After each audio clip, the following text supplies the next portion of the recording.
I think about it all the time. It's one of those things that it's not good. Anybody that tells you, like you hear anybody that talking out in the bars or talking about, oh, I killed this guy and this and that. Sure. They're either lying or a psychopath. Because I can still hear this guy dying in my head.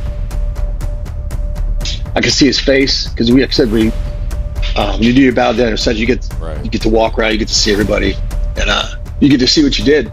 Yeah, they're the enemy and everything, but what would I do if somebody was coming to my house? I'd fight.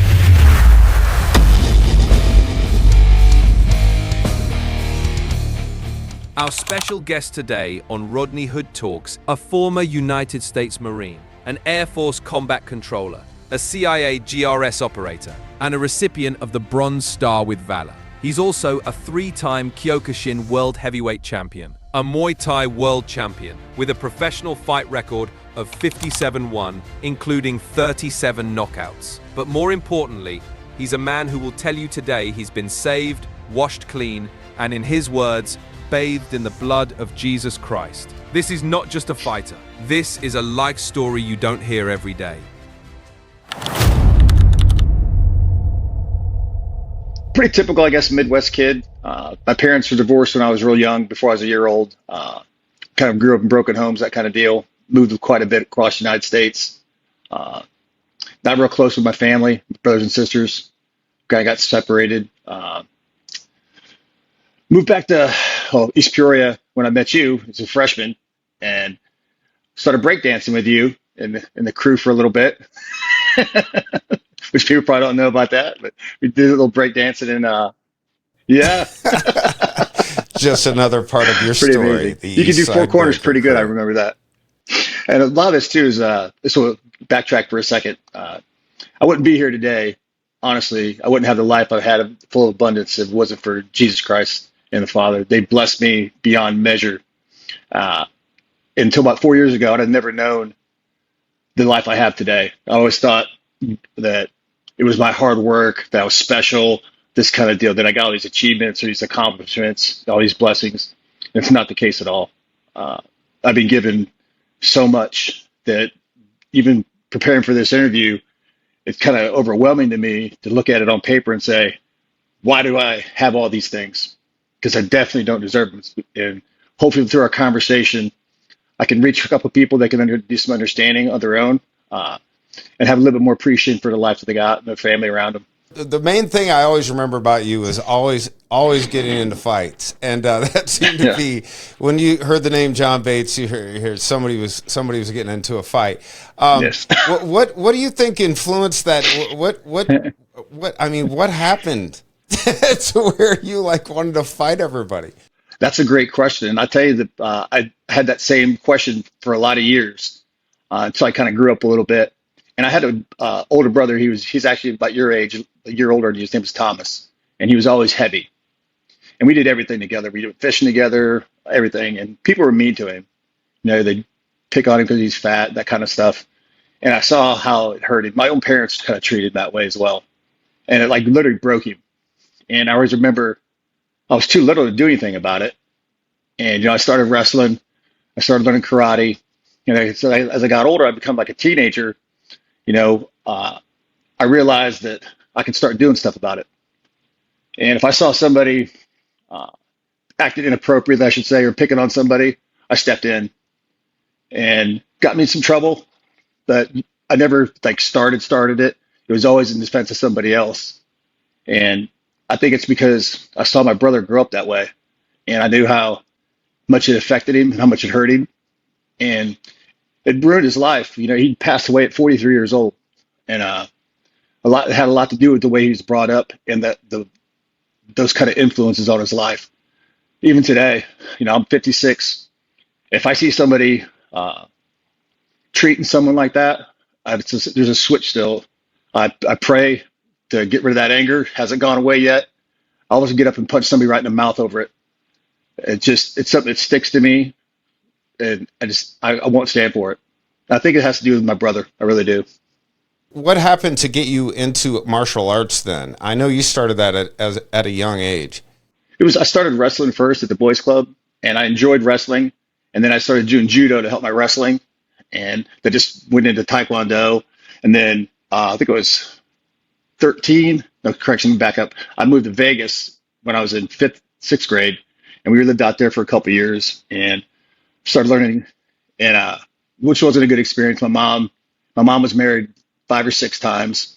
Always picked terrible people, and I was left alone for days at a time. So didn't have really much to do.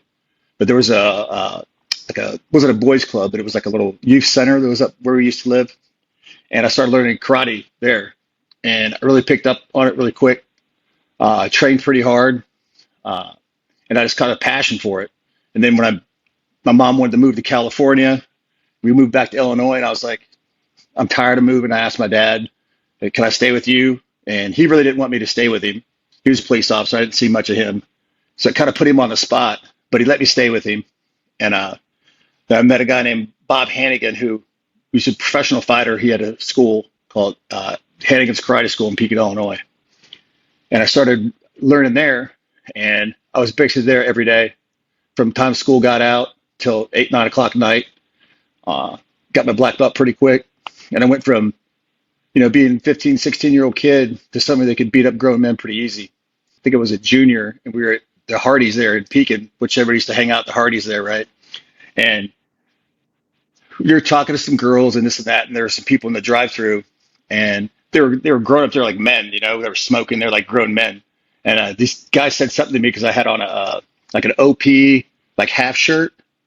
I thought it looked cool, but it was the 80s, so I was like, whatever. And he said something to me, and I had a mullet too, so and he said something to me, and I told him to get out of the car. And he's like literally in the drive-through, and there's cars lined up in the drive-through. He gets out of the car, we start fighting, and I put the boots to him pretty good. And the guy I was with, the other guy got out of the car, and Tom was like, "Dude, you bring him back to your car. He's gonna hit you too." And the dude got back in his car.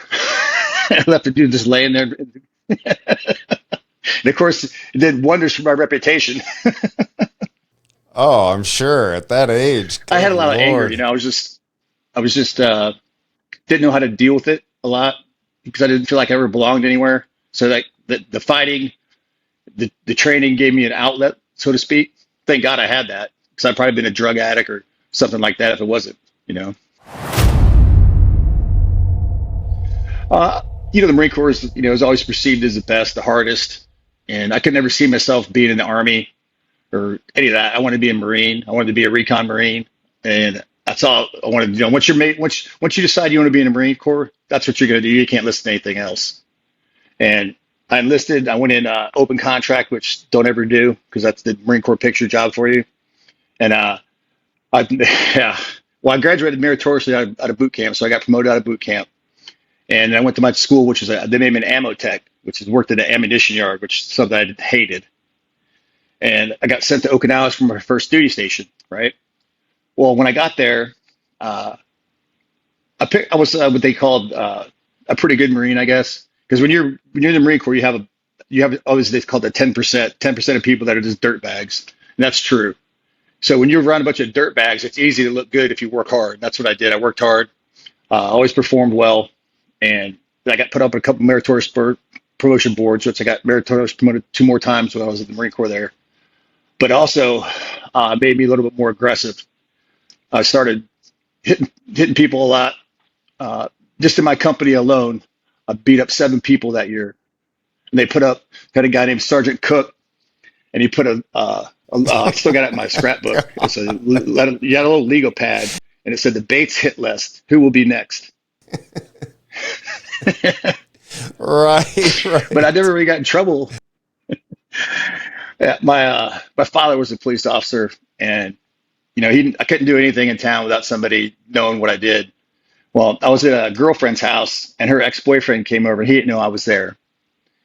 And he started running his mouth, talking about me and this and that. And like I said, he didn't know I was there. It made her cry. So I called my friend. He come pick me up, and I drove over to his house. Knocked on his door. He answered the door, and I beat him up, kicked him through his glass window. And so we got in the car, and I go home. And as soon as you walk in the door, my dad's sitting in his recliner. You can see as he walks in. He's sitting there smoking a cigarette. And he's like, "Where you been?" I was like, "Oh, I went to the mall with Bill," which is partially true. And he's like, is that right? I was like, yeah. He's like, well, he says, all right, smart ass. He's like, get your stuff, get in the car. I was like, what for? He's like, John Long came by, and that's John Long is my dad's partner. I was like, what'd he want? He's like, you smart ass. He's like, just get in the car. I was like, all right. So we had to go to police. The guy and his mom pressed charges on me for assault, like trespass and all this kind of stuff. And I was already going to go in the Marine Corps, but I wasn't supposed to leave until September. Well, my dad talked to the DA and all these people, and they said, hey, basically, if you can get him out of here early as fast as possible, we'll basically make this kind of stuff go away. So I think it was like June 26th. I was in boot camp by July 4th. They were like, let's get this kid out of here. So it was like lickety split. Yeah. And the guy that I beat up, his name was, I'm going to tell his full name. His name's Brian. He was in a rock band. He had real long hair. And he was mad because like he couldn't like jam out with his neck because he had to wear a neck brace and all this kind of stuff. It was like probably like 3 months before I rotated back to the United States. I was in Okinawa, and there's a guy named Sergeant Cook. He used to gamble on everything. Big country boy, great guy, man. And I was playing pool with him. We were at another base down at Camp Hansen, and I wasn't drinking that day or nothing. And this guy was sitting on one of the bar stools, and he was like just being really rude to me, like talking all this kind of smack to me. And Sergeant Cook was like, hey, Bates, man, just ignore it. And I was like, all right, fine. You know, the guy kept on and on. And I finally went over to him and said, listen, man, I said, I don't know who you are. You know, I said, but you need to basically leave me alone, blah, blah. He said something to me, and I slapped him. And he tried to like stand up, and I hit him like a 3-piece and dropped him. I hit him a couple more times. And Sergeant Cook come over and grabbed me. He's like, Bates, what are you doing? And drug me out of there, right? Well, I didn't know this guy. This guy was a master gunnery sergeant. He was an E9. So that's bad, right? I was an E4. Yeah. Yeah, it's really bad. Well, I'll tell you what's funny is they didn't know who I was because Sergeant Cook got me out of there. Fast forward, when I got to Camp Lejeune, I checked into my unit. Then I got another job where I get to go be an ammo tech for Special Operations Training Group. They train all the force reconnaissance guys, all the recon guys, all that stuff, right? The day I check in to go out there, I have to check in the Special Missions Unit. And there's an EOD guy there named Gunnery Sergeant Eddie Perry. And he was like, you Sergeant Bates, blah, blah, blah. I was like, yes, sir. You know, blah. He's like, you know, Master Gunnery Sergeant so-and-so? And I was like, I know who he was talking about as soon as he said it too. I was like, no. He's like, don't lie to me. And I was like, I kind of remember the name. He goes, don't worry, but I said, I don't like that MF anyway. So he's like, welcome aboard. It was all cool. Yeah. Small world. Well, I was young. I didn't know better. I thought I could, I'd get away with it. But But I always had good people around me. I always had like good NCOs, good real men to help guide me and keep me, yank my chain when I needed it. And like today's military, there's no way you could get away with it. The things that I did back in the day. Just fighting, period. Hitting a master gunnery sergeant, 0 chance get in trouble. I mean, 100% getting kicked out of the Marine Corps. Drinking and fighting, 100%. And it was different times. You can see back when I was in, they used to have you're either a light green Marine or a dark green Marine, whether you're black or white. Right. There was no race. It was just different shades of green because you're in the military. And I saw like late 80s into the early 90s, that all started changing where they started putting the politics in, the culture changed. It really changed the Marine Corps, esprit de corps differently. And I really didn't like the change. I think it separated people too much instead of keeping everybody as just different shades of green. Yeah, so my first duty station was Okinawa, and I'm glad I went there because, they always talk about the Fleet Marine Corps, which is the big Marine Corps. And if I'd have went to Camp Lejeune first, I think my experience in the Marine Corps would have been different. In Okinawa, you had a higher standard for Marines. Like your uniform was always supposed to be a certain standard. Your haircut was has to be a certain standard. The way you conducted yourself was supposed to be a certain standard. And when you got to Lejeune, it was a lower standard. You saw people didn't take pride in the uniform, didn't take pride in their service. For example, in Okinawa, we had a first sergeant. His name was First Sergeant Forward. Big black dude. He looked like a damn grizzly bear. And he was a Vietnam guy. And if you were a dark green Marine, if you were a black guy, and you weren't holding the standard, God help you. Because if you had any like a product in your hair, he would snatch dudes and he'd take them to the deep sink and scrub their hair. He'd call them out in formation. He scared me, man. I was like, I'm glad I'm not black. because this dude was like terrifying, dude. Like, and he held everybody to that standard though. But like, if you were black and you weren't acting right, Lord help you. I was just like, thank you for being white. I was like, sheesh. Guy was all, he was a fantastic leader. I shipped to Camp Lejeune, North Carolina, and Jacksonville, North Carolina, and I was an ammo tech there. I was there for about 8 or 9 months, and there was an opening for a job for an ammo tech at Special Operations Training Group, which is what I wanted to do because I wanted to go do this assessment to go to become a force reconnaissance or reconnaissance Marine. And I was like, well, hey, this is halfway there. So I got there, I passed the interview, and I started working there. And then I started taking the courses, going through the courses, and I got so proficient that they let me be an instructor. And then it got to the point where they filled my billet with another kid, and I basically stayed on for the rest of my enlistment. So I spent almost 4.5 years at Special Operations Training Group, teaching the force guys, the reconnaissance guys, CQB, pistol shooting, tactics. It was like the best job I had in the Marine Corps. It was amazing. We would travel all over the United States, setting up training targets for the guys that are getting ready to go out on float on ship, the force guys. We would do training exercises to get them ready, and then they would travel all over the United States and actually execute live missions in like downtown Miami, place in California, and we get to go ahead and we'd set these targets up, set up the scenarios, and when they'd come in, we'd have to grade them. Very cool. It was an amazing job. Yeah, I mean, Absolutely it's probably tough to fall into a job that you really dig in the military, especially like you said, you went in just open book, just send me wherever. Yeah, and that's what they did. And again, it comes back to where, they 100%. And once they do that, it's really hard to make it what they call a lat move or change your MOS, and especially if you have a critically manned MOS. And that's kind of where I was at then. Like I said, I was very fortunate, and the people I got to meet and train with were some of the guys I still remember today. They're some of the greatest men this nation's ever produced. Yeah, we did I was right before I went to SOTG, we had to do a flyaway. Like they were supposed to take the embassy in Haiti. So they sent pre-positioning packages to Cuba, Guantanamo Bay area, which you've never been there. The place is beautiful, believe it or not, absolutely beautiful. I had to go down there for the ammo piece and had to set up all these pre-staged things. But at the same time, they also had a ton of Haitian refugees there. So they had a bunch of military police there because of the Haitians are getting out of line, all this kind of crazy stuff. So I was there for about almost a month. But prior to going there, I forgot to tell you this. I was at Cherry Point, and it was me and one other guy, and we were staying in this squad bay by ourselves. And we weren't supposed to leave because we were on flyaway status, so you have to be close by so that you get on the plane, you have to go. Well, I was dating my ex-wife at the time, and I was driving from Cherry Point back to Camp Lejeune. It's about 30 miles, 35 miles-ish. And I had a brand new Mitsubishi Eclipse Turbo. So thought it was pretty cool. Yeah. And I was drinking all day. I was drinking rum and Coke. And I decided to drive back. So I'm driving, and these guys in front of me was throwing stuff out of their car. And of course, stuff hit my car, and I'm like upset. So I'll get in front of them and kind of cut them over. And stopped at this car lot. Well, I didn't know there was like 4 guys in the car, right? And get out, and I'm like, all right, well, here we go. I start fighting, and I get tackled, bum rushed by all these dudes. And all of a sudden, I hear somebody saying something like, get up, get up, get up, get up. I'm like, what's going on? I get up, I didn't get hit too much, and I'm bleeding everywhere. I'm like, what is going on? I'm looking down, and I got my hand split open right here, and they stabbed me, and it hit my hip bone. And I didn't know it at the time.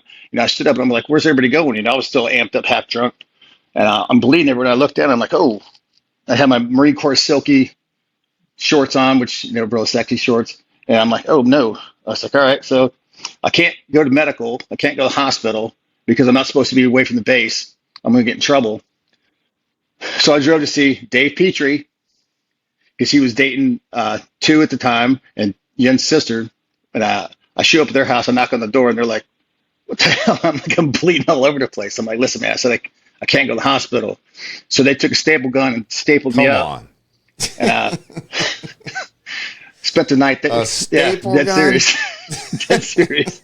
It sounded like a really good idea at the time. Yeah. Did you have a nice infection around there? Yeah, it was bad. I was just like, oh no, and like my pants were stuck to it, all this kind of stuff.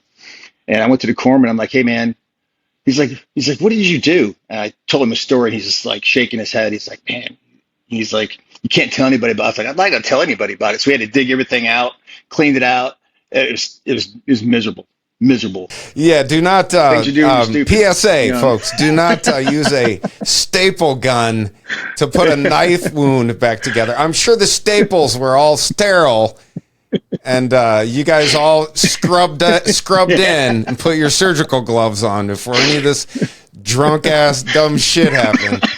Oh, my God. And if it had went an inch the other way, it probably would have killed me. But it hit my hip bone, like chipped my bone. Like I still got a pretty good scar, but like this long from it. Yeah. And again, looking back, it's one of those things where there's a story in the Bible about Job, and Satan challenges God, saying, basically the only reason that Job is so faithful to you is because you've kept this hedge around him his whole life. That's why he's so successful and faithful.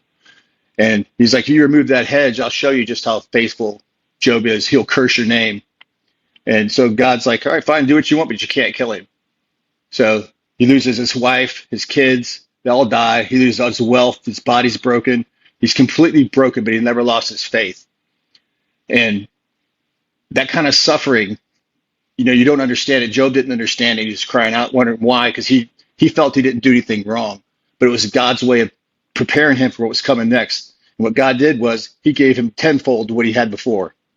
So when I look back on my life and stuff like this, I think God has had a hedge around me, because so many situations I put myself in that there's no way I should be sitting here talking to you today. I should not have the things I have today. And the only explanation that I know of is that God's kept a hedge around me. He's given me this suffering for a purpose. I'm still here. I'm still relatively healthy. I can still pretty much do all the things I could as a young man. So I'm blessed. And I hope that the more we talk about my experiences, the more people can see that you can live this crazy life without God. You shouldn't, but you can. But if you had purpose, that you have his purpose, you pray that you get that insight before you die. And I've been blessed that I've got to be able to look back on my life and go, man, I'm almost ashamed. I've been given so much. Well, we're glad that God did give you so much, and that you're still here to be a testament and to be able to share these stories, man. It's amazing. Yeah. So Yeah. take a minute, man. You're good. Sorry. That's what this is all about.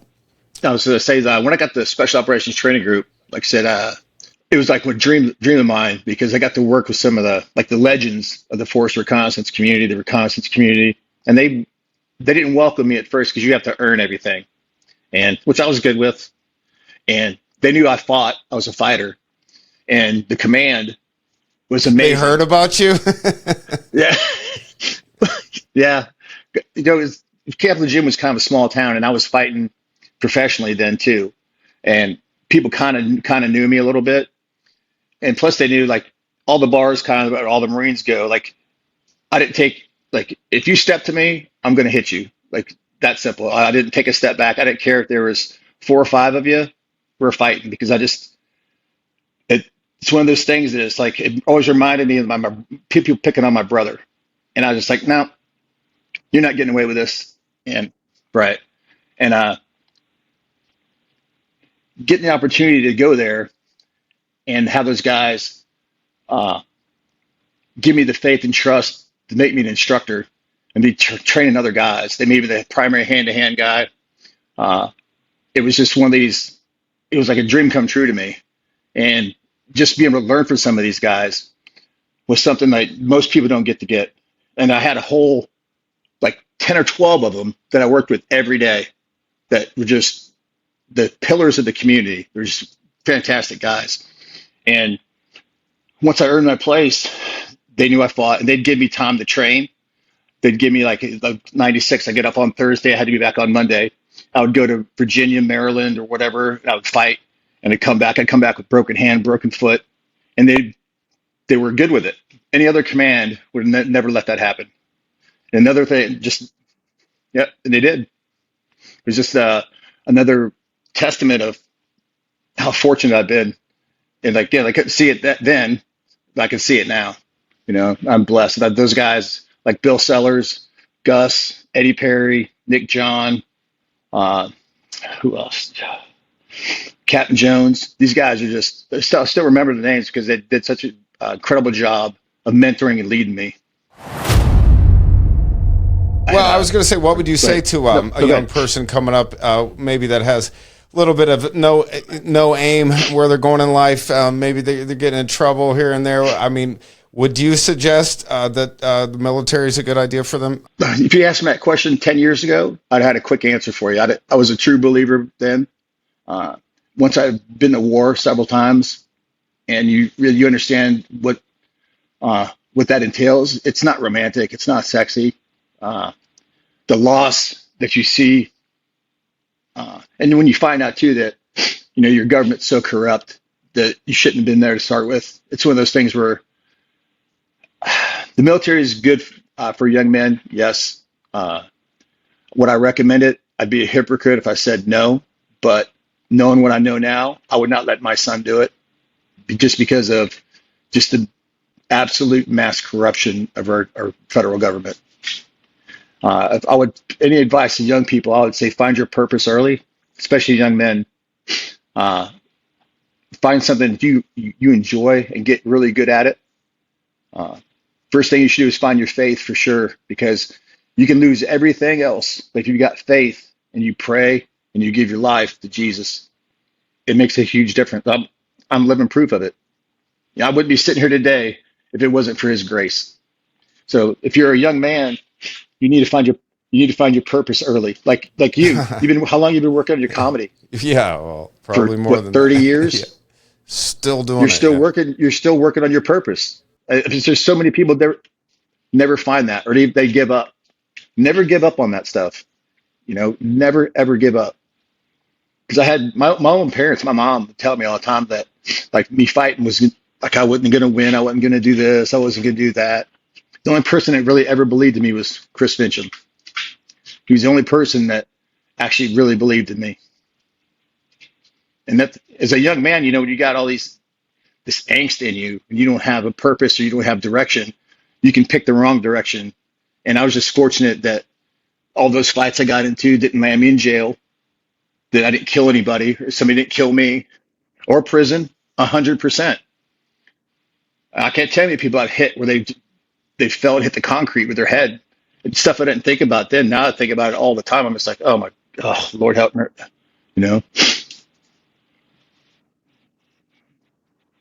Yeah. And that society is going to make you pay for it, as they should.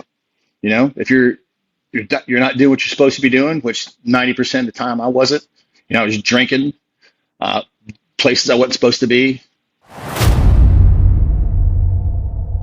Like when I was Special Operations Training Group, I'd separated from my wife and I started working at a strip club. I started bouncing at the strip club, and yeah. And it was a place called Silver and Gold, and it was right outside the back gate, and it was in a fishing shrimper village. So it had a big mix of white trash guys, black folks, and Marines, all of which cultures don't mix. And it was like Roadhouse almost. It was crazy. And when I started working there, it was me and Eric and Cliff. And after about 3 or 4 months, people learned, like, if you came in there to start problems, you were gonna get dealt with. And it kind of cleaned the place up pretty quick. But it also brought in a lot of tough guy type people that wanted them. And the owner, Peter, he would egg that on. Like, he would bring people in because I was like 190 pounds at the time. And he said, I got this boy to whoop you. All that stuff. He'd set all this stuff up or try to do this and didn't even tell me about it until this dude shows up. It was just, but it was one of those places where I got to learn what real violence is. And I got to kind of like learn how to talk to people too, how to de-escalate things first before I went to that. But if it came to that, like being in that environment, especially when you're dealing with drunk Marines and people. I mean, it can be very, very dangerous. At that time, the Camp of June, I mean, if you didn't know how to talk to people, you have to fight 5, 6, 7, 8, 10 people. And you're probably gonna get stabbed, or you're gonna get bottles broken over your head. So I learned to talk to people first. But if you attack me or attack my guys, you're leaving hurt.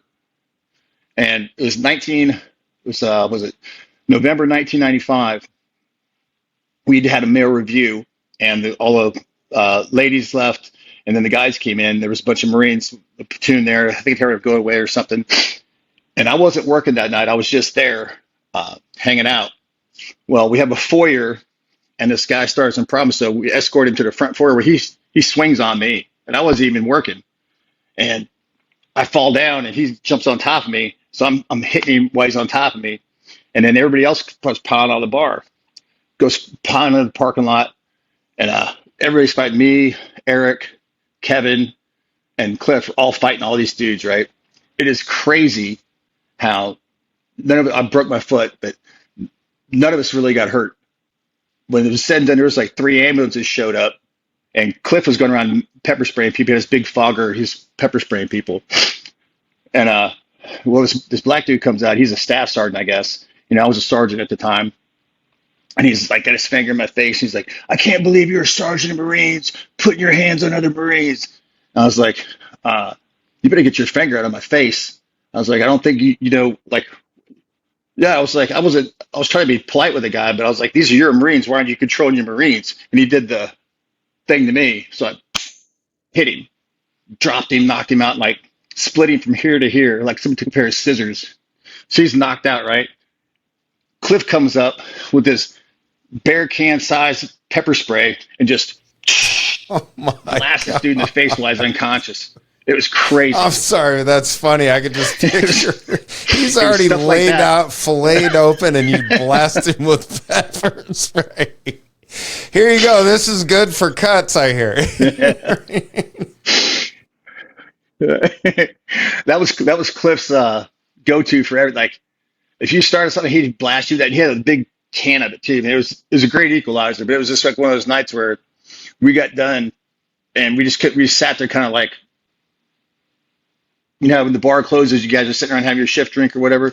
We're just sitting there like, I don't know how nobody's hurt, but I broke my foot. And and actually that December was the second world title that I won, the World Knockout Kumite, the Kyokushin World Championship. And I broke my foot the month before, and I went down to fight, and because I was the returning heavyweight and grand champion, and which is just a good story too. So I fought 3 times that night, and the second guy I fought, he's supposedly one of the Wu-Tang Club rap group, one of their bodyguards, right? So it was me and him fighting for the heavyweight championship, and the winner of this fight goes to fight for the grand championship. Well, in Kyokushin, you can kick to the face, you can knee to the face, you kick to the legs, all full contact, no pads. The only thing you can't do is punch directly straight to the face. Well, we start fighting, and I'm working his legs pretty good. He's bigger than me. Everybody's always bigger than me. And he punched me right in the nose on purpose. Like, he blasted me, like busted my nose, is bleeding. We had some, I guess his fans or whatever, they were sitting corner side, and they're like talking all this smack. And I leaned over, and a farmer blew all this blood like all over him, like, right? And they were, just put it this way, yeah, they were not happy, right? And so we go time back in, and I came out, and I hit him with a leg kick, and I threw a heart punch on. I hit him right sternum, right in the sternum, and he bent over, and I punched him right in the face as he went down, right, knocked him out. And I go on to the next round to fight for the grand championship, and my foot is jacked up. I cannot. It's like this big around. I can't walk on it, and I wasn't going to fight. And the promoter, Mike Baldwin, he's like, "John, you got to fight, man." He's like, "People come here to see you fight. There's one more fight you can do it." I'm like, "Bro," I was like, "My foot is like like a football." I was like, "I can't." And he's like, "Come on." I was like, "All right." So I'll go out there and fight, and I can't really kick, but I ended up stopping this dude. He was like from Cameroon. I stopped him with leg kicks, knocked him out with leg kicks in the first round, and then I had to leave with one shoe on because I couldn't put my other shoe on. And that type of fighting, I loved it, man, because like the year before, 1994 was the first time I won the world title. And, when you're fighting Kyokushin, I love that type of fighting because it's bare knuckle, it's full contact, no pads, and you have to fight multiple times in one day. So if you have a really hard fight, the first fight, you have to really suck it up because you have lumps on your bones, your shins, you have broken fingers, you have broken toes, you have broken hands. And then after each fight, you have to break a certain amount of bricks and boards. And that's going to determine, so if you have a tie, whoever broke the most bricks and boards goes on to the next round. So you just can't like break your hand, suck it up, and go on. You have to keep continuing. And I fought a guy named Dennis Hurricane Lane. He was a multi-time Muay Thai World Champion. And I knew this guy, we trained before, but he was like 6'2", like 235, 40 pounds. I'm 5'9", 190, and he was like talking all this smack in the fighters meeting. And I was just like, I told him, I was like, you ain't gonna see anything but lights, dude. I was like so mad at him because I knew the guy. I was like, all right, you want to be that way? Fine. And then went out there. I worked him. He couldn't keep up my speed. I was throwing. It's like I used my size because I'm smaller, but I was good with judo and wrestling. And you can throw, but you have to release as soon as you throw. And if you punch on the way down, you score for it. So every time he'd come close, I'd kick or knee him, and I'd grab him and I'd just toss him. Like I had just launch him and body slam him and I'd fall him down. I'll show you the pictures of it. Bang, and hit him like the hook because you're fighting on a platform and it just echo all through the arena. Right? And crowd was going crazy. And then start of the second round, he wouldn't get off the stool. Like he quit. So I won that fight by knockout. And I was just like, yeah, that's what you get. But I broke my hand and my thumb. And then I had to fight two more times. And the last fight was for the grand championship. I had to fight the middleweight kid. And I had broke his leg. I got a picture of that. We were fighting, and I kicked it. He tried to tried to T-block me with a kick. And he didn't put his foot the right way, I guess. And I'll send you the picture when we're done. And I broke his leg. And then it went him by that fight, too. And then the next year I came back and won the second year in a row. And I was the only person to win it 2 years in a row, heavyweight and grand championship. It almost makes MMA look like pussies. I mean, you literally are bare knuckled and there's multiple fights in one day and you have to break shit with your hands in between. That sounds torturous. Yep. George St. Pierre, the UFC legend, his background is Kyokushin. There's a guy named Judd Reed. Judd Reed, they have a thing, it's called the 100-man kumite. You fight 100 people back to back, and it's like a handful, like 10 or 12 people have ever done it. And there's a documentary, it's called the 100-man journey. And if you ever get a chance to watch it, it shows you just how tough that is. Like, it takes a different mindset to fight that type of fighting. And I think most people have that mindset today. I know a lot of professional fighters don't have it today because I can see it. I've trained with them. They don't have that grit they need.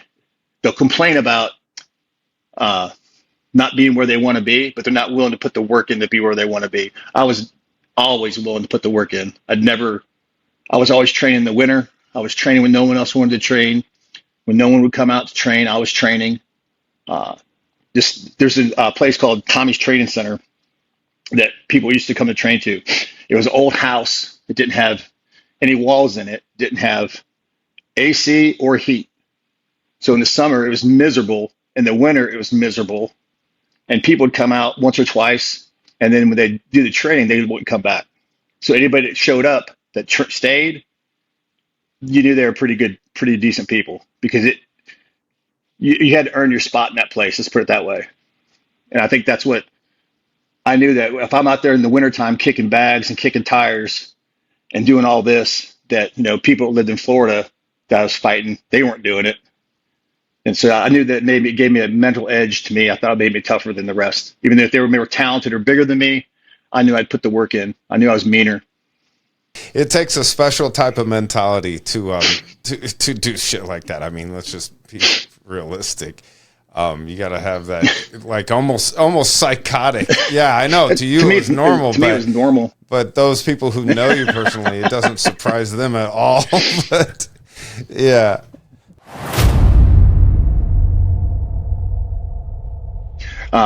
So I got out of the Marine Corps in 1996, and I got out because I wanted to go to the drill field, or I wanted to go over to force reconnaissance, and they wouldn't let me do either. They're going to send me back to Okinawa for a year, and my daughter was less than a year, or she was 2 years old at the time, and I was like, "Well, you're not going to let me do what I want to do. I'm getting out." And all the guys that I knew that were in force reconnaissance or recon had gotten out, and they went in the Air Force. They become pararescue and combat control guys. And they're always telling me, "Hey, Johnny, you need to come over, man. This is a great job, blah, blah, blah." I was like, "No, I'm not going to wear that bus driver uniform." The pride was getting in your way. Yeah. Yeah, 100%. And well, I decided to get out, and I started fighting full time is what I did. And I was bartending in between while I was fighting. And of course, same thing. I was drinking, blowing money, beating people up. I'd be training for fights. I'd go fight. And almost a year to the day, I got a call from Dennis Lane, the guy I beat in 1994. And he was a promoter now. He offered me to fight for a world title in Thai boxing in West Virginia. I was like, yeah. I was like, "When is it?" He's like, "It's 2 weeks from now." And I was like, I ain't been training. I've been partying. And I was like, "All right, let's do it. I'll fight." And when you're doing that type of fighting, you have to do a lot of conditioning for your legs because you're getting kicked in the legs a lot, all this kind of stuff. Well, I didn't do any of that. I didn't have time. I quit my job. I was working at a tire store at the time. I quit my job and I started training full time. I was training twice a day. And I did that. I went up there and I fought a guy named Duncan Arley James. He's doing movies now. Like, you remember the latest Tomb Raider movie? Well, he's her coach at the gym. That's Duncan James. He's from Scotland. Super great guy. Very tough dude. I think he had like 30 something fights at the time. And I took the fight on 2 weeks notice. I beat him pretty easily. If I had a full training camp, I'd have stopped him easy. But I broke my hand in the first round. Beat him pretty easy, won a unanimous decision, and I won my third world title. And, I went back to bartending, bouncing here and there, and it wasn't making fun. I had a family I had to take care of, and I started listening to those guys talking about going in the Air Force. So I started my process to get back in the military, and I started applying for the program, which I applied. And while I was waiting, I got offered to fight in a World Knockout Kumite. It's World Commando. Can't talk. Sorry, USA versus the World Commando Knockout Challenge. And what it was is a promoter. He put in have U.S. commandos fight commandos from across the world, like from Russia, Lebanon, all this stuff. And I was like, yeah. I was like, it's going to be on pay-per-view and all this stuff. I was like, absolutely, I'm going to do this. And it was up at Fort Bragg. Yeah, I was like, why not, right? And crazy time, great time. I fought a dude. His name was Dmitry Stepanov. He's the guy that got Andrei Arlovsky into the UFC. And I didn't know anything about this dude. Never seen him before. He's like 6'5", like 238 pounds. Was said he weighed 213 or something. But he's a big dude. And he came with like a camera crew, like photos. Like, he's crazy. I was like, who is this dude? Like, I guess they thought he was going to knock me out, all this kind of stuff. He's going to whoop me and all this stuff. Well, I knocked him down twice in the first round and ended up knocking him out in the third round. Beat him up pretty bad. And they put me on the cover of the video after that, which is pretty cool, and all the posters and all that. And then oh yeah, I got to get a picture of that. Yeah, it's pretty cool. We got blood running down my face. He broke my nose though. He hit me hard, never been hit in my life. I can tell you that. All those Russian dudes know how to punch, dude. Yeah, just ask their wives. Yeah. I tell you what's funny about that dude is I've talked to him a couple times over the years, and like his life is mirrored mine almost. Like he was in Spetsnaz, he was in special operations in the Russian army. Like, he worked in bars, like fighting, all this kind of stuff. Like, it's so odd how our lives are very similar. Very nice guy, but it was just like very, very odd. He was still talking smack. Like, if we were kicking out of beach, I was like, no, you wouldn't have. I was like, I wasn't allowed to kick you. Like, we was back and forth. It was pretty good. Uh, and then like 7 or 8 months later, they did a rematch. The first one, the USA won. Well, the promoter this time, he made sure that USA was not going to win because he brought these dudes. Like, I don't know where he found these guys from, but everybody on the card got knocked out except for me and one other dude. I mean, USA got wrecked. And the guy I fought, his name was Igor Sharapov, and he's probably the toughest man I've ever fought in my life. He had a head like that big. He was huge headed guy, very tough guy. Like, didn't take a step back. I've never fought anybody where I couldn't take a step forward. He had me backing up the entire fight.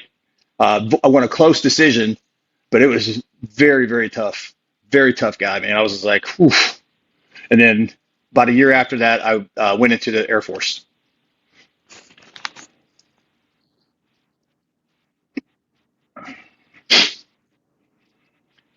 I was in from 1999 to 2008. I medically retired because of my injuries. Uh, at the time, we had it was called the Pararescue Combat Control Indoctrination course. It was 12 weeks long, and it's a selection course. It's based off Navy SEALs BUDS. And most people don't understand that the Air Force Special Operations Program has the highest attrition rate of all special operations. And yeah, it's no joke. And I got there. I didn't have uniforms. I was still civilian clothes, all this stuff. When I get there, these people are screaming at me. Like, I'm just like, am I in the right place? I'm just like, it was like worse than boot camp. It was crazy. You had curfew, couldn't drink, couldn't drive, no pornography. Like, everywhere you went, like, if you were caught drinking, you got eliminated from the course. Like, if you were out in town on the weekend and you saw the cadre, they kind of drop, they make you do push-ups and all this stuff. They'd do it out in town if they saw you. It was ridiculous. It was, yeah. I was 20, I was 28. Yeah, it was crazy. I was a sergeant and I'd already been to combat the first Gulf War. And I'm like, I couldn't believe it, man. I went there, I was 212 pounds, pretty big 212. And like a month later, I was like 190. Because during the duty day, you're not allowed to walk. You got to run everywhere you go. And you're in the pool every day for 4 hours. It's a very tough course. It sucks. I mean, it was eye-opening, let's put it that way. But one of the, tell you a funny story is, of course, everybody knew, and it was good too. It's like some of the guys that were on cadre, they knew me from fighting. One of the guys named Sergeant McClure, he was from the Bragg area. He'd actually seen me fight at the USA versus the world. So a lot of these guys were like really cool with me, but they still smoke, all this kind of stuff, right? Well, to keep up motivation, I went to the PX and I bought like $100 worth of Marine Corps magnets, the Eagle Globe and Anchors, and I would take them and put them on their cars in the morning. Like, they'd go in there, I'd go and put them on all their cars, and they'd come out and they'd be like, "Who's doing that? I know it's you, Bates." I'm like, I have no idea what you're talking about. They like trashed my room looking for them. They couldn't find them. And yeah, and then they'd rip them off. I'd go put them back on. Well, Sergeant McClure comes up to me. He pulls me aside. And he's like, "Hey, man." He's like, "Can you do me a favor?" I was like, "Whatever you need, Sergeant. What do you need?" He's like, "Can you find out who's doing that?" He's like, "Because this is getting a little ridiculous, I'm like, "I'll see what I can do." I said, "I have no idea. No one's told me anything, but I'll see what I can do." I'm on it. It was good for the guys too.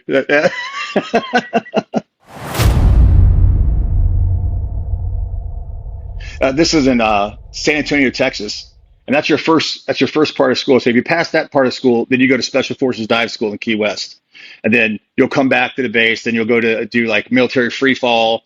You'll do a couple other courses like SEER, survival, and then you'll do your actually job awarding school, which is combat control school, which is in Fort Bragg. And once you get done with that, then you send you to a team. You'll do like a year train up to make sure you get all your qualifications back up, and then you start deploying. That's what it went out to do. And it took me a little bit longer because I got hurt a couple times. Had some stress fractures. I had to get my foot operated on. And again, usually they would eliminate you from the program with all the stuff that I had going on. But I was always a performer. I was a team leader. Always my guys were squared away. I always performed. I always kept morale. Like I always put out, and they respected that. So they actually helped take care of me, look after me quite a bit. And I appreciate that. Like those guys today still, like, I mean, again, I was surrounded by great people and opportunities. Got healed up, got past the course, graduated, got to Hurlburt Field, it's Herbertford, Florida, and that's where I was stationed at the 23rd Special Tactics Squadron. And I did my deployment 2004, and that's where I had a pretty rough deployment. I was in a place called Dehra Wood, Afghanistan. At the time, it's probably one of the most dangerous places in Afghanistan. Had a bunch of crazy stuff going on. Like my very first mission, first time ever like this, I was working with SF team. We were going after this dude named Rosie Khan. He'd killed a bunch of UN workers. And the Special Forces commander had a thing for him. Like he wanted this guy dead. So I do radio checks and everything because my job as a combat controller is I control all the aircraft, I drop bombs, do the gun strafing, all that stuff. But also in addition to that, I have to be able to do every job on the team. I got to be able to shoot, I got to be able to do demo, all that stuff. And I attach these guys as an Air Force guy. So everything you do, you have to prove yourself to these guys. And my very first mission, we're going after this dude. None of my radios work. And it's like, you got to be kidding me. I did radio check on the ground. We actually get in on the ground going after this dude. My radio checks don't work. I had to go to Sergeant Major, get his radio to talk to people. It was just a mess. Well, we get into the compound, and they had most of these villages have these huge mud brick compound walls, right? They're 8-10 feet tall, a couple feet thick. Well, we're doing a clearing, and we're a couple, you have the big wall on the outside, then you have some little houses on the inside. Well, we're a couple houses in, and we hear avalanche on the radio, which is everybody needs to get out like now. So everybody's hauling ass outside the compound. Well, they found a bunch of wires running outside the wall to another compound. Well, when they opened this up, they found there's something like 20 107 millimeter rockets wired into the compound. When they blew this thing, they had EOD guys blow it. When they blew it, like you could feel like your teeth rattle, your bones hurt. It killed everybody. It was one of those things I remember to this day because I was just like, it scared the shit out of me. I'm not gonna lie, because I was just like 5 minutes ago, I was standing right in there. And the other 30 guys were in there too. And you feel the concussion wave and the overpressure, like it hurts. Like it was just, it's hard to explain that you experienced it. But it was like one of those things where a couple times that happened to me in my radios, and I kept talking back to the command saying, hey, I'm having these issues, blah, blah. And they finally sent somebody out, and they give me a radio that had some kind of issue with it. It wouldn't keep crypto and it wouldn't keep frequency. Well, it would test right, but then when you go work it, it didn't work. It was just crazy, right? So I was going on half these missions, and I couldn't talk to anybody. So I was basically just being another gun on the ground, which, it's not my job, but I had to because I had to keep up with the rest of the guys. It was just really very frustrating, And there's a lot of challenges like that, a lot of IED stuff. Like when you're there, when you're going through the mountains and that kind of stuff, you're going around passes you can't see. They daisy chain rocket IEDs there, and they just detonated and just killed people just left and right. It's a hard thing to deal with day in and day out. Like you see people, they get in the trucks. You see people get in the trucks, and they're just like, all right, well, gotta do it. It's our job, we'll get it done. And we had a guy, like where I was at, we had 13 IED attacks from April to July, and killed this kid named Corporal Fraze, wounded a bunch of other guys. I remember Corporal Fraze, he's a young black kid. He ran Bible study, and the 25th IED, which is the infantry unit, they did security at our fire base. And our fire base is really small, probably about 200 people. And it was right backed up to a village of Dehra Wood. So they put IEDs all over the place. And they were driving, and they were in an armored Humvee, and they ran over a command detonated. They had two anti-tank mines stacked on top of each other, and it blew the vehicle up like this, threw the gunner like 50 feet out. Corporal Fraze, radio pilot, ripped his arm off, took his legs off.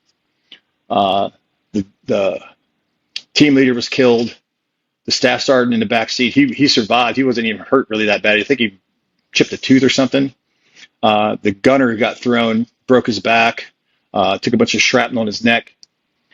And we actually had a trauma surgeon that was there doing med cap stuff. So we did a cure, have to go out there, help him out. And he's saying his arm's hurt. He's trying to move his arm, but his arm's not there, So I'm on with medevac, trying to get medevac to come pick him up. And you have to give him a 9-line, which is basically status report on what's going on with the casualty on the ground. And trauma surgeon's got him worked on him. And the 25th ID is having a bureaucracy battle. I'm trying to get the PJs, the pararescuemen, to come get him because the PJs will fly in any weather pretty much. The 25th ID guys wouldn't fly because of wind conditions. So you got this delay going on where this guy and the rest of these guys are bleeding out on the ground. And I was pissed. I was pissed. And I fired off a couple of messages back to the command, basically saying it, and I got kind of chastised for it. But I'm just like, what are we doing here? You got Americans dying, and you guys are worried about who wants to fly and who doesn't want to fly. I was like, this guy doesn't have a choice. He ends up dying, and it was, yeah. But the staff sergeant in the back seat, he was out patrolling like 2 days later. Dude was a stud. I was just like, just stuff like that you see all the time that people don't understand. Like special operations guys, they get all the credit for stuff, but most of the dudes doing the heavy lifting are the regular infantry guys, the Marine Battalion guys, the Army Rifle Company guys, and the aviation guys. Like some of the pilots, man, those guys they'd fly, they would do incredible things for you. I mean, you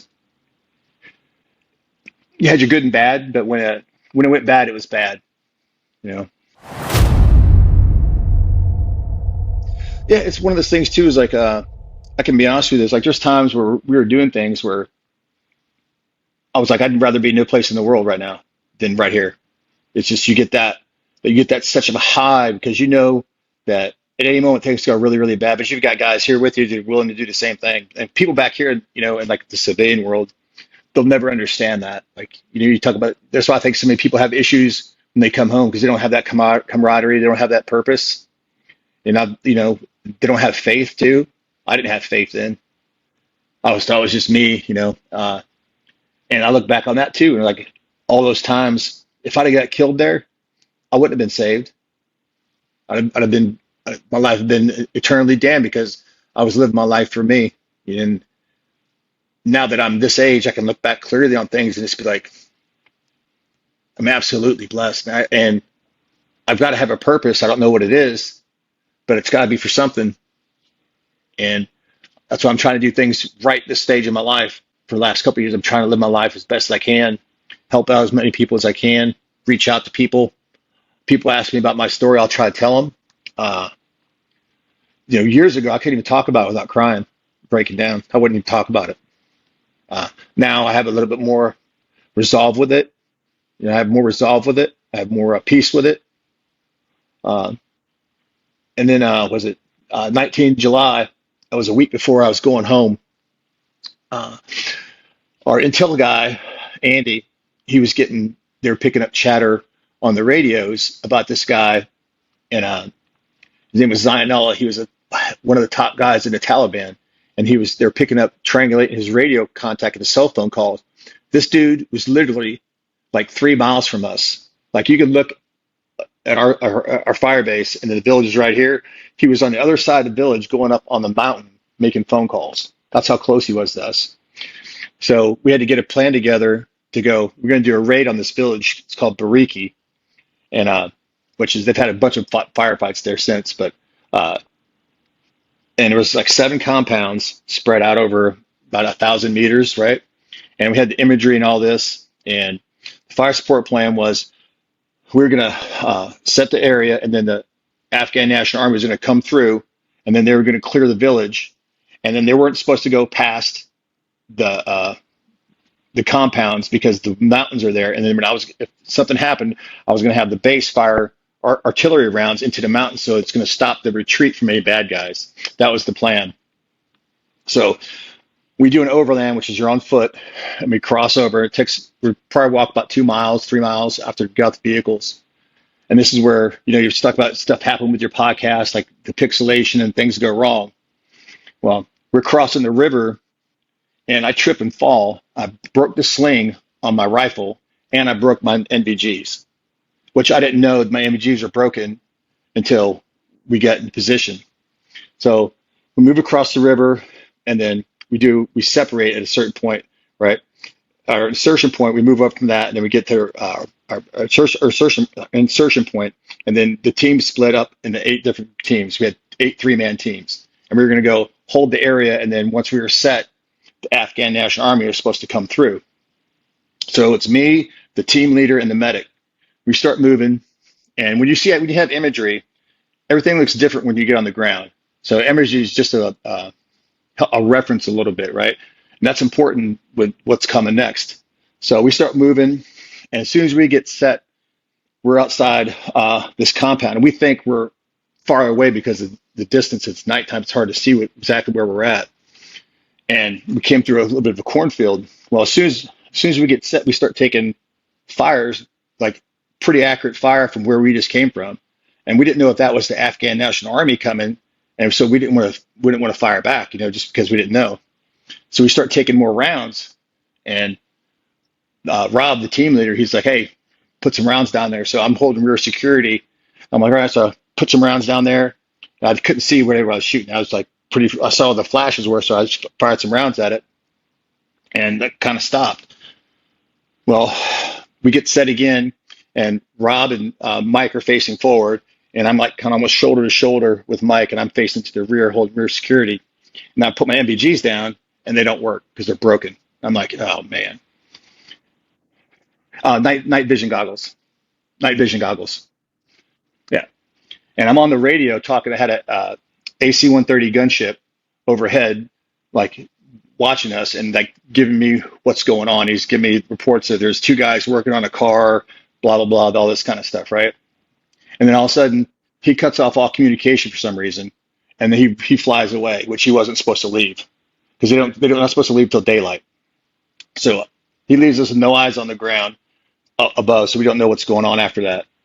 Well, we have the PSYOPs guys come up, and they have basically they're just like they're like public affairs people. They'll drop like pamphlets and they'll put up propaganda, that kind of stuff.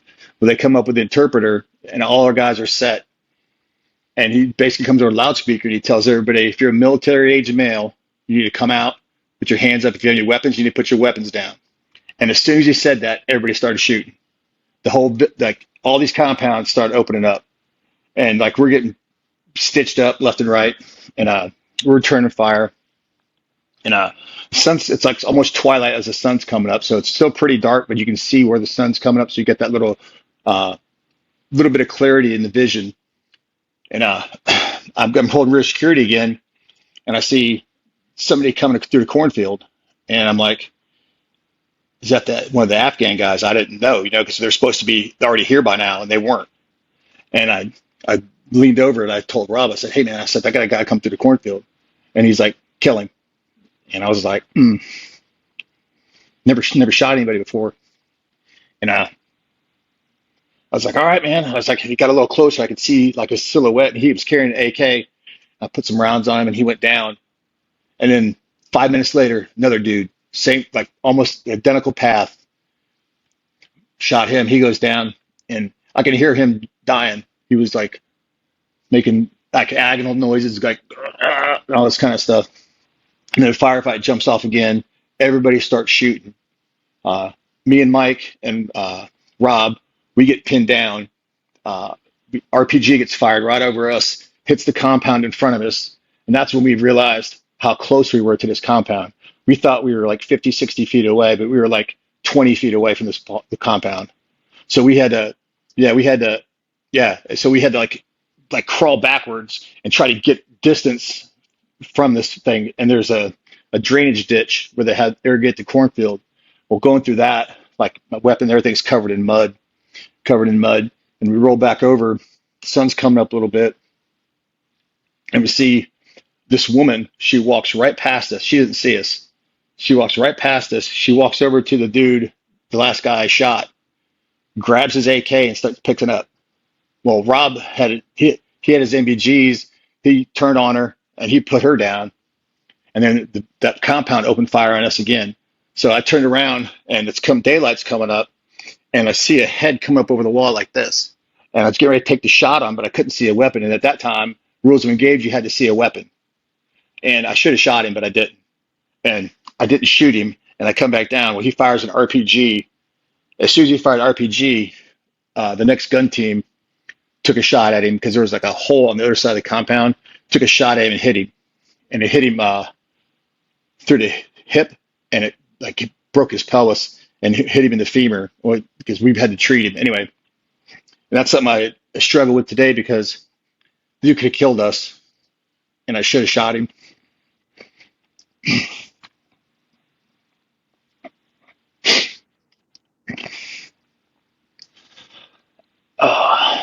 Well, anyway, this goes on we were fighting by ourselves for about 4 hours, and there's a compound that wasn't on the imagery, and daylight's almost all the way up now. It's still a little hazy, and we started getting accurate like heavy weapons machine gun fire from this position. Like, I don't know if you've ever seen the movie Armageddon, where they're on the asteroid and they're laying on the ground. The asteroid, the thing rolls over Bruce Willis and that dude, and they're like, "Did you just see that? Do you believe that just happened?" Well, this dude starts laying down machine gun fire on us, and we're all three of us are like as flat as we can get like this, and there's this round zipping. I mean, it was crazy. Well, we had two guys from the 25th ID, young kids. They were snipers.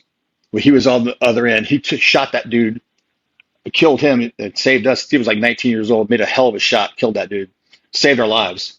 And we were just like, holy shit! So we had to get back up, holding security, and then we started getting the Afghan people. The Afghan National Army finally shows up, and I'm talking to. I had Apache helicopters overhead. I had some fighter jets at different altitudes overhead because once you start firing and start shooting, everybody shows up on station. Everybody wants to get action. So I had all kinds of aircraft ready to go.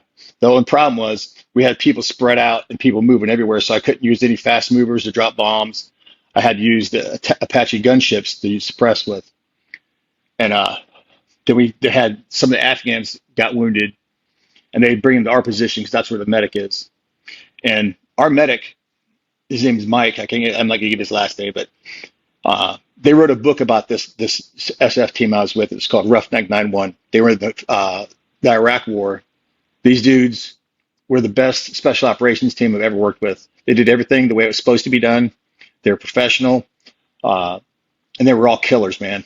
They were absolutely the reason I'm here today, because it's a humbling experience to be around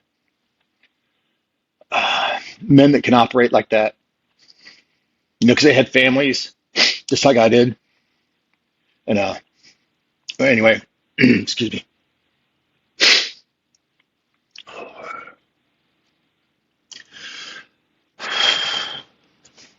Right. Yeah, I talked about it for a while. Well,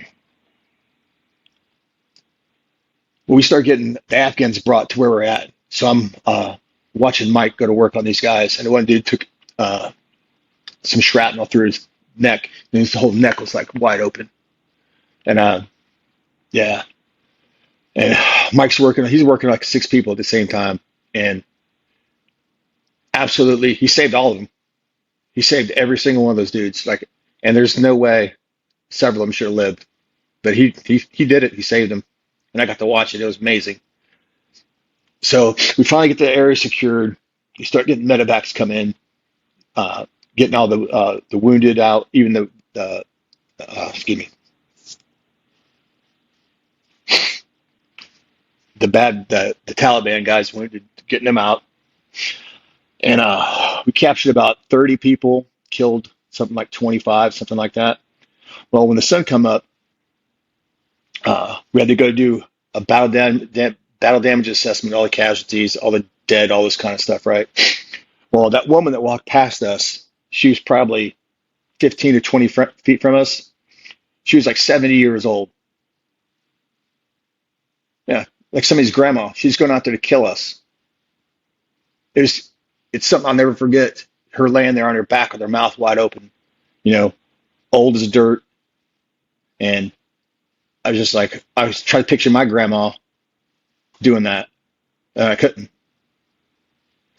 So we had to move the CCP.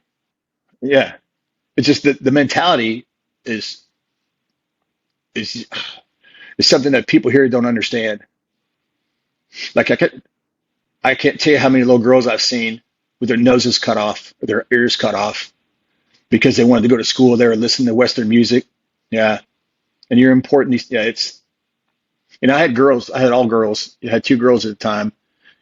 So we'd go to these villages to give out candy or whatever. I'd always give stuff to the little girls, and they get treated like trash.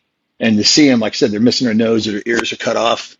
I just wanted to burn the whole place down. It made me sick. Yeah, and we're importing this stuff into our country left and right. It's diabolical. I'm sure you have seen what's going on in Europe. I've been watching it for years now, and it's funny that people are just now finally waking up. And I'm like, this has been going on for a decade now, and they're like, we're gonna fight back. I'm like, you're too late. It's already over. Europe's lost. And let that be a lesson to America. And people don't want to open their eyes to it. We're too PC. But the bottom line is we're a big country, so we're able to absorb X amount of shitheads that want to kill us. When over the last 4 years, and I guesstimate 30 million. I know they say 7 to 10, but there was probably close to 30 million people that came in unvetted, unvaccinated, whatever, which I'm not a vaccinated person anyways. But the point being is, now things are happening and people are shocked. It's like, well, yeah, you didn't see this coming? No, of course not, because I don't, their heads up their ass. But it's by design. You look at Europe, like especially Britain, what people don't fail to understand is, these countries or these Muslims have come in and they're outbreeding the natural born population. In Frankfurt, Germany, they're the first country in Europe that now the native born people are outnumbered by the foreign born people. And people don't realize either that Britain's coming the same way, and Britain has nuclear weapons. So what's going to happen when they have an all Muslim majority? It's all by design.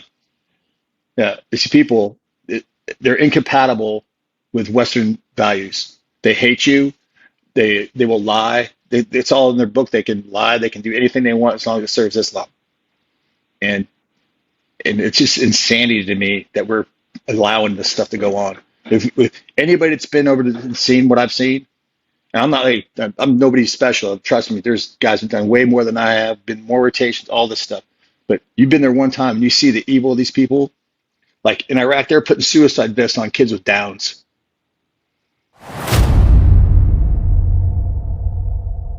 Very long. Like we had a guy on the team. His name was Bobby, and Bobby's been shot every time he's been to Afghanistan. So his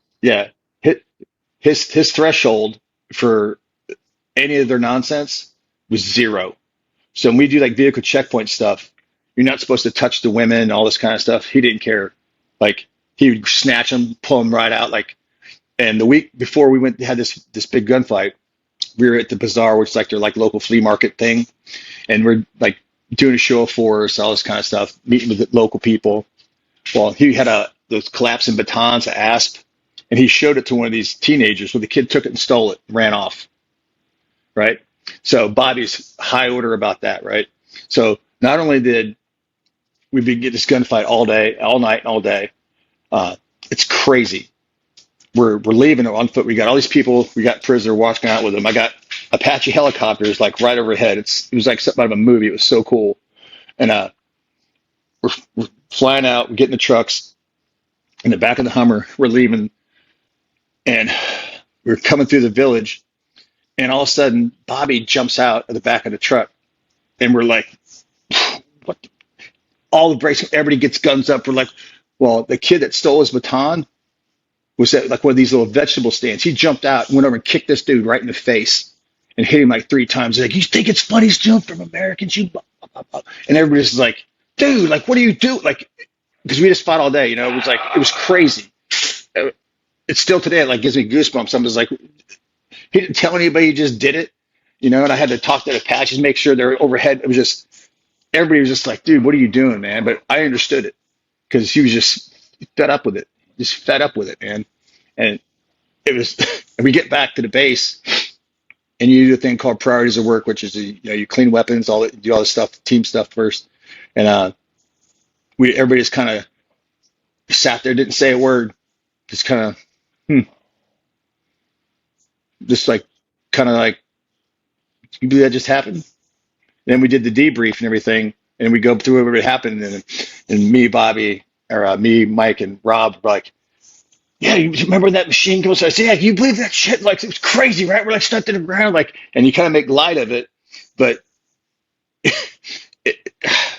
it's surreal.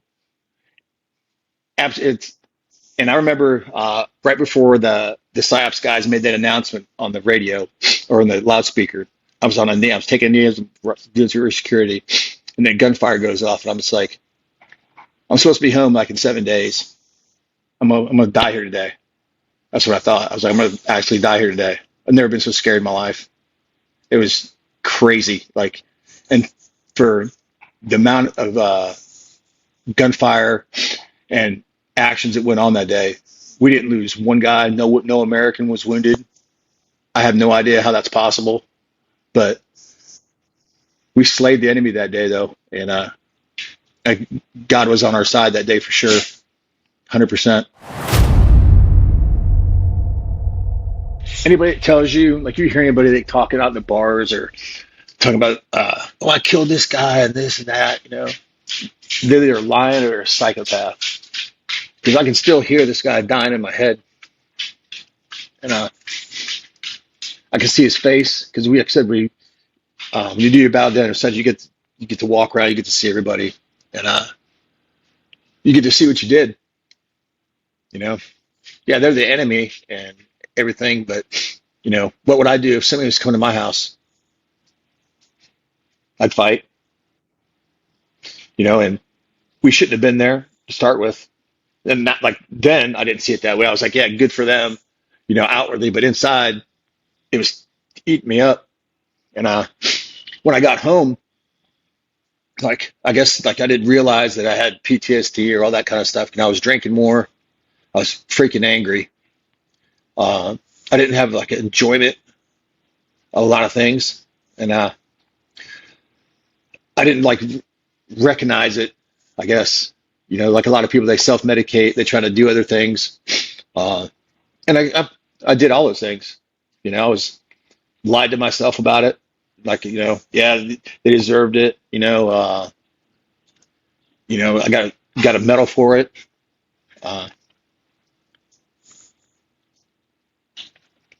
Like, lost a lot of friends, and they're dead for what? I mean, and I got a guy I went through training with. His name is Derek Argel. He was my team leader. I was his team sergeant. And my job as a team sergeant, he was a young lieutenant, is to teach him how to be a good officer. I run the team. I do all the discipline, the training, all that kind of stuff. I make him look good. He does takes the responsibility for the leadership decisions, all this kind of stuff. 6'7", 6'7", super good looking dude, academy graduate, water polo player, run like the freaking wind, great guy. And we went through selection together. We were went to Special Forces dive school together, and at Special Forces dive school, when you get there, you do a 1,000-meter open ocean swim in BDUs, which is your uniform, fins, and your mask. And you have to do it for time. And what they do is they pair you up by your swim times. Somehow, of course, Derek got first. Somehow I came in second. I have no idea how that's possible, but I did. So it was me and him. Yeah, I'm 5'9". I was like 205 pounds. I'm like this tall, like this, but I could motor through the water, I guess. And I finished behind him, so me and him were paired up, and which is great because, like, I was like, and which is crazy. I don't know how they find these guys, but when you have to do a run every morning, right? You're not allowed to walk through. You have to run everywhere you go. But in the morning, you have to do scheduled amounts of runs. And they have these guys that like half Kenyan because they take off like at 60 miles an hour and they don't stop. Well, I'm the last guy every day because I can't run. Like my hip flexors are tore up, and they take points away from you when you can't perform. But they give the points back to me because I could do all this stuff in the pool. I could do all the push-ups with the tanks, all this kind of stuff. So they take points away from me, give points back to me. And like my hip flexors are trashed. I was miserable. I was limping all the time. I was getting shots of Toradol and all this kind of stuff. And Derek helped motivate me. And each week I had to do a longer and longer swim. And we were beating people by minutes. Like it was crazy how fast. Like how I was swimming. I'm swimming for my life trying to keep up with Derek. Like I was sweating in the water. That's how. I mean, it was killing me. And we were beating people so much that cadre started calling us Team America. And shouldn't have told Derek that because he would just go around just like throwing that in people's faces. And it was it's funny, man. And well, we had to do one last swim, and I think it was like 10,000 meter swim or something like that. And we'd won like every challenge for the swim. So technically, we didn't have to do it because physically, I didn't think I could do it. I was hurt by the school in the class. I was limping everywhere. I was really bad. And I told him, I was like, hey man, I was like, I don't think I can do the swim. And he put his hand on my shoulder. He's like, come on, JB. He's like, just give me one more. And it's the way he said he's huge. Like, come on, JB, just give me one more. And I was like, all right, man. I was like, I'll do it. And we won that again. We finished the entire team as swim team number one, never lost the race. And he knew he knew if I didn't do that, I'd have regretted it. And he's right. Because I can look back and I told, his son's 20. And I wrote him a letter when his dad died and told him about our experiences and that kind of stuff. And that was one of the things in there. And that was Memorial Day, 2005. Me, my wife, and my daughters were at the beach. And I get a phone call. And it's a friend of mine, Brad Riley. He was on the other team, silver team. He told me that Derek's plane went down in Iraq. And I was like, what? They were on, it was Derek, Casey, and Jeremy. They were going to do a survey for an improvised airfield or helicopter landing zone in Iraq. And the plane they were in was a small, like a 5-man plane, it went down and didn't know the status of it, if they were dead or not. So we get in, we go over to Wendy's house, which is Derek's wife. And at the time, his son was 7 months, I think, 6 months. And we get there, and about 10 minutes after that, here comes the chaplain and the commander. Yeah. Devastating. And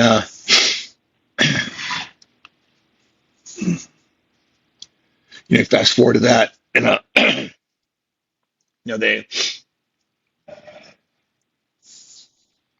asked me to escort his remains to his wife and his mom. His remains fit in 2 boxes, a little bit bigger than a shoebox. And his wedding ring survived. So I had his wedding ring in my pocket. And I picked him up and going through the airport. The very first airport I went to, I'm on orders that say, you can't, basically look in these boxes. This is what you're carrying. Every place I went to, most disgusting treatment I've ever seen in my life. I'm in full service dress. Made me take my jacket off. They stuffed it in the bin. They broke the badges on my uniform. Like, no respect. They didn't care. If I would have been escorted out, I'd probably been in prison for killing these people just because the lack of respect. It just made me sick to my stomach. It was just, yeah.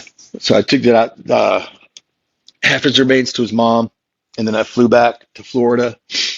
I got there that evening, went to Wendy's, delivered a other half of his remains and gave her his wedding ring.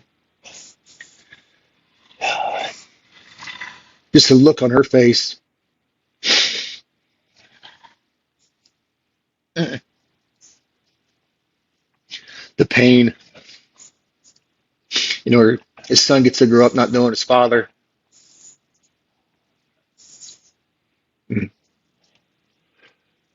of the hardest things I've ever done.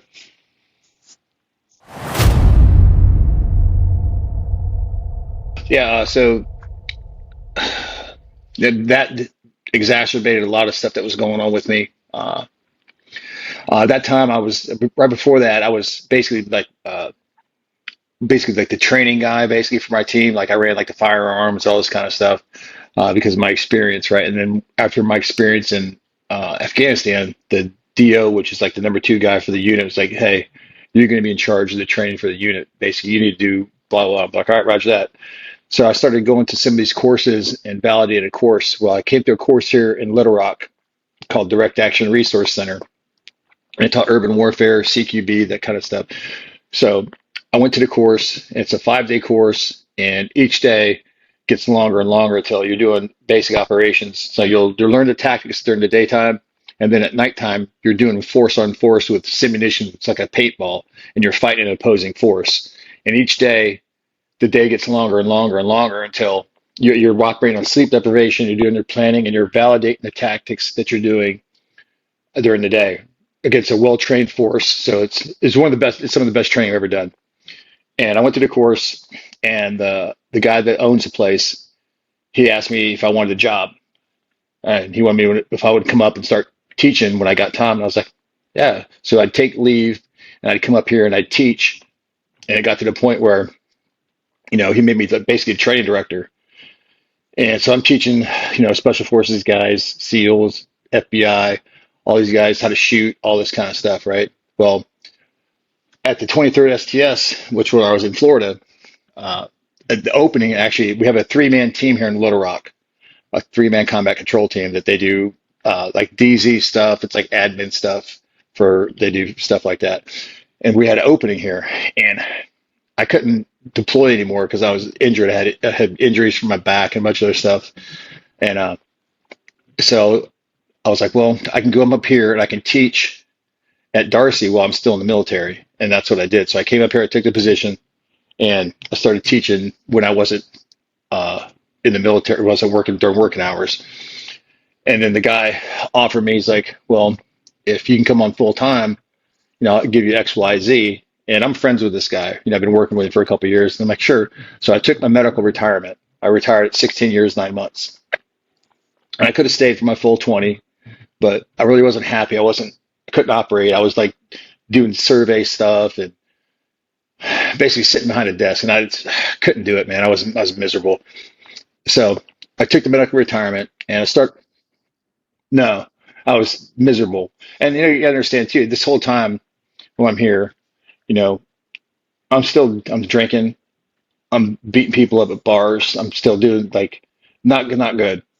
And so I was like, all right, I get this opportunity, I might as well take it. So I took the job. He said he's going to pay me X amount of money, blah, blah, blah. And I even voluntarily trained the Marine Reserve unit here that runs from New Orleans up through here. We trained the entire battalion. We're talking like 800 men in like 5 months. I did all that for free, right?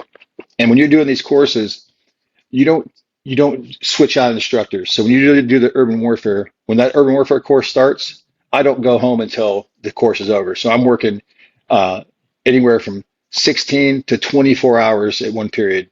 It's brutal. It's part of the course because you have to be able to you have to have credibility with your students.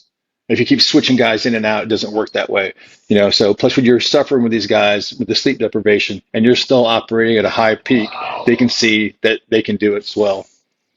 And and I brought a ton of business to this place from the Air Force. Like every Air Force unit, combat control, pararescuemen came to Darcy because I brought them there. So I thought me and this guy were friends. Very first course, he didn't pay me. And I'm like, hey man, I was like, we had an agreement. I retired because of this. He said, well, I just don't have it. I'm like, well, that's not good enough. I got a family to take care of, dude.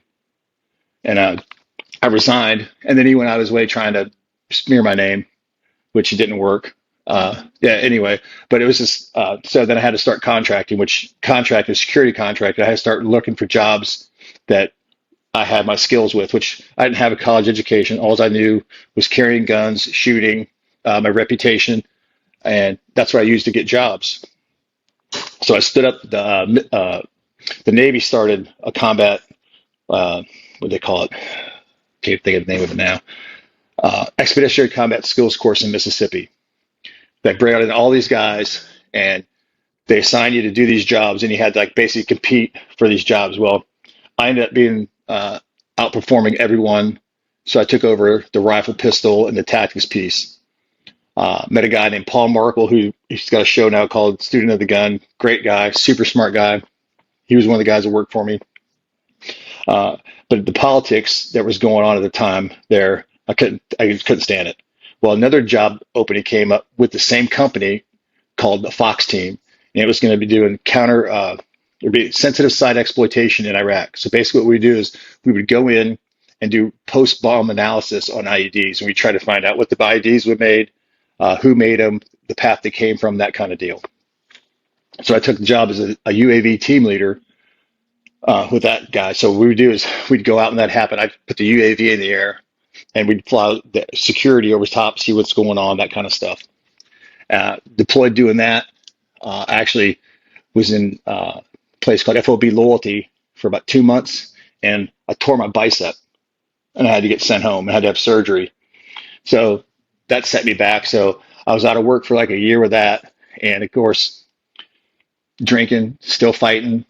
I had a cast on my arm, and me and my wife were at a bar, and somebody said something to her while we were playing pool, and I told him basically, I ain't gonna take too much more of this. And he said something else, and I hit him a couple of times, and I hit his friend, and I've got a cast on my arm, like to the elbow, like up here, so my arm can't move. And he tries getting up, and he grabs a bottle off the table, and I said, "You sure you want to do that?" I said, both of you just got beat. I said, both of you just got beat up by a one-armed man, and like you hear everybody start laughing, right? It was just, yeah. It sounds funny now, but it was just, I had no tolerance for that stuff, man. And I was fortunate that the bar, it was called the Goalpost. It was my bar, and everybody knew me, and I never started any problems there, but I never put up with anything, and everybody that I hit deserved it. And so I never got any trouble and that kind of stuff. And then I got healed up, and I got an opportunity to go apply to be GRS guy, global response staff for the agency. And there was a private company, which they do. The agency sends out, they have all these different vehicles. They'll have companies that they'll give contracts to have these guys go out and hire people. So they're not directly connected to the agency, and they're not directly paid by the agency. It's like a third-party vendor type deal. And the company I went to work for, SOC, you apply, they check your resume, make sure you check your credentials, and then you have to go through a 30-day vetting course. Very difficult. Rifle pistol standards very high. Tactics very high. Driving, you go to teach crash cars, driving, all this kind of stuff. Super cool stuff. Like I'm sitting there like you don't get paid when you're going through vetting, but I didn't care because it's just you get to do some of the coolest stuff, and you get to it's work, And I passed vetting the first time. One thing I liked about it too is every week you have peer review. So you have to rate the guys you work with and why you wouldn't work with them or if they're on the scale, which was great. Love that. There's Evan Hafer, Black Rifle Coffee Company.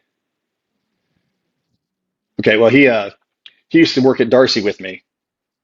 Yeah, he's a great guy. Well, when I got every 2 years you have to go requal. Well, my second requal, he was one of the actual cadre guys. So I was like, "Hey man, what's up?" He's a super good guy. super, extremely talented too. Rifle, pistol stuff. Guy's very smart, very, very good guy. I know there was last couple of years they've been people trying to bag on Black Rifle Coffee Company. I don't know the politics about that. All I can tell you, speaking personally about Evan, great guy, tactically magnificent. I'd fight with the guy anywhere.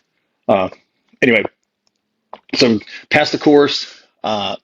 Did my first rotation in Iraq at the place called the Villa, which is like the main headquarters. You have different outposts all over Iraq for different GRS operations. And basically, what GRS does, it stands for Global Response Staff. What we do is we protect case officers, spies for the agency. Is what we do. So they'll meet with people. We'll, depending on what's going on and where we're going, we'll go out and meet with whoever they're meeting with. If we have to go pick people up, we'll go pick them up. And they'll either have the meeting in the car, or we'll go to a secure location or a restaurant or something like that. And they'll conduct all their operations. We have to protect everything they're doing. Very dangerous work.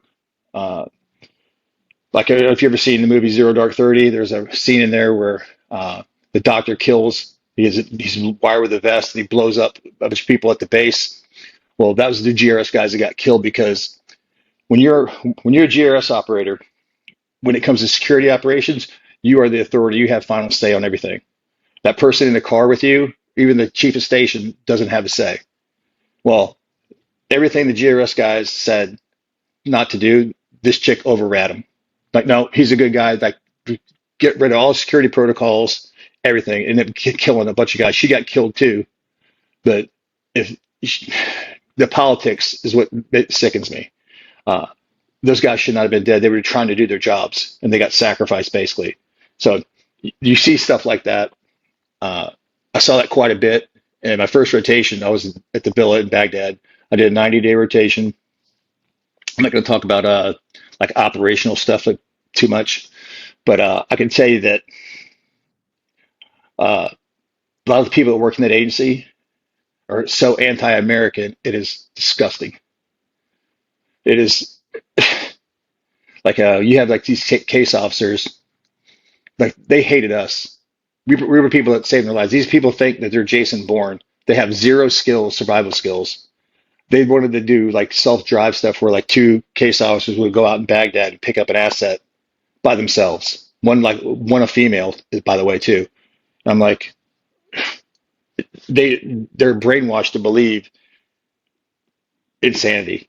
Well, you get a thing on these guys. Whoever you're picking up, you have a move sheet, and whoever you're picking up, you know their history, what they do, all this stuff. And a lot of times we're picking up guys that are known Al Qaeda members. What is it? Not Revolutionary Guard. I can't remember the name. Something Brigade. Like, they've admitted to killing Americans, IED makers. So you have this whole sheet on this dude that you got to go pick up that is spying now, that's telling on his people. And you're sitting, right next to this guy in the car sometimes. You're just like, why are we even doing this? It makes no sense. And well, I'll tell you one of the hairiest things you got to do. So when you're a team leader of the move, you'll be in the passenger seat. You'll have a driver. You'll have the case officer and an interpreter if whoever you're picking up doesn't speak English. And then you have a follow car. It has a driver and a shift lead. He's the number 2 guy. So if you're picking somebody up out in town, like as a team leader, I have to get out of the car, walk up to this guy, and give him a man hug. Basically, hug him to see he's not wearing a vest, suicide vest. So you're getting a quick vest, which is, sucks. And then he gets in the car, he puts his hand. Yeah, like especially you're going to some of the worst parts of Baghdad. It's like pitch black, dirty, rotten, like nasty. And this guy, he's admitted to killing Americans. He's an IED maker, all this kind of stuff. And you got to walk up, but that's the job. It's just part of the job. You got to do it. And one of the things that people would say to me, especially my family, they're just like, why do you keep doing that? Why do you keep going back doing that job? And I'm like, well, number one, I didn't have skills to get another job that could pay me the money I was making, But number two is that I knew that if I got out of that car, if I had to get out of that car and go to guns with somebody, those dudes in the car would get out and go to die with me.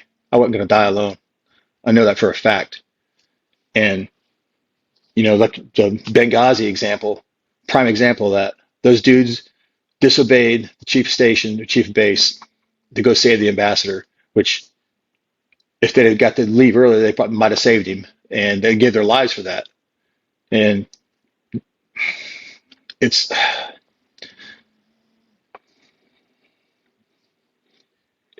knowing that you're working with men like that. It's hard to explain to people the comfort you have in knowing that you're going to die, or if you step out of this car, you might get killed. But just knowing you have this comfort that this dude I know is going to go to guns with you, that helps relieve a lot of the fear that you go through. You know, and I can tell you, yeah, there's a place, or and like I got sent all over. Like a lot of guys call it homestead. They'll go to one location in Iraq and they like to stay there, right? Like there's places where super chill, super nice, no action, that kind of stuff. I got sent all over Iraq, and I got my second rotation with a place called Basra. It's in southern Iraq, and everybody in Basra hates you. Like usually, if you go to something like in Baghdad, people like most people are friendly. Like they'll wave to you, they'll be nice to you. Like they're not like terrorists, you know what I mean? But everybody in Basra, they hate you. Like you can see it. Like you can see their face. They Well, what happened was in the job, you have license plates on your car and they're Velcroed on. Well, in Iraq, they're riveted on, right? And before they didn't have like a real DMV database, that kind of stuff. But later on, they started getting where they were running plates. So we were in Basra, and it's a really dangerous location. So we had to get new plates, and you can't just go order new plates. So my team got tasked with going to acquire some plates. So I practiced all day on some vehicles, how to get the rivets off, to get the plates off quickly. And when you're in country there, you're not allowed to dress like the native people, right? So you're supposed to be wearing whatever you're wearing, which is usually like blue jeans and a cover shirt that covers your body armor and your weapons. But we had man jammies. So when we went out in town to do this at night, we had the right garb to do this. So we were out taking plates off, and we got kind of not caught, but somebody came out while we were doing this, so we had to haul ass out. So we were driving, and we're in two vehicles, and we end up getting lost, and there's checkpoints all over the city and this kind of stuff, right? Well, we come to a checkpoint, and usually we'll show diplomatic credentials, and they just wave you through. They're not supposed to stop you, but they wouldn't let us go. And something you don't understand about the Iraqis too is none of these people can make a decision.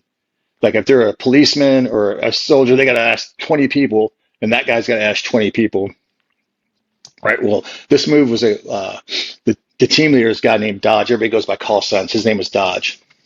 Big blonde-haired former SEAL, long blonde hair. He looked like He-Man almost. Big dude. A lot of people didn't like the guy. I liked him because he was just he was who he was.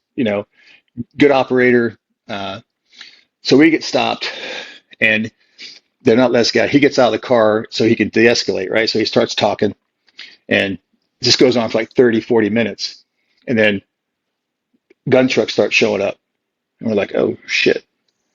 And then he's talking on the radio. It's like, hey, everything's good, whatever, blah, blah. And then more guns show up. Pretty soon there's like 8 or 9 gun trucks, and we're like surrounded.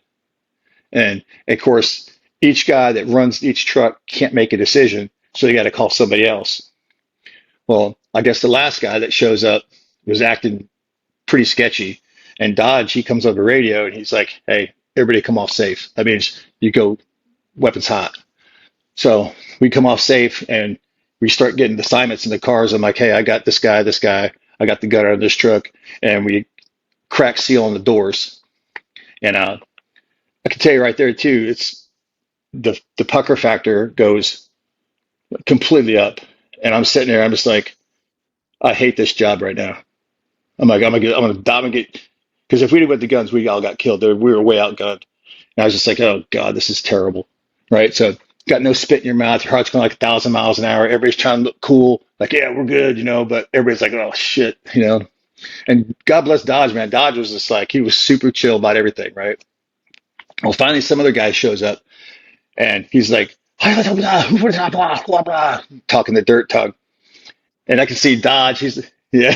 And I can see Dodge. He starts kind of like laughing, and he goes, "Oh, it's all good, man." He's like, he goes, "We're gonna get back to dudes. We're gonna follow these dudes." So he gets in the car, and he tells everybody, he's like, "The dude that showed up told us that the reason they brought out the gun trucks is because we were in such a bad part of town that they didn't think we'd make it out. So they were going to escort us."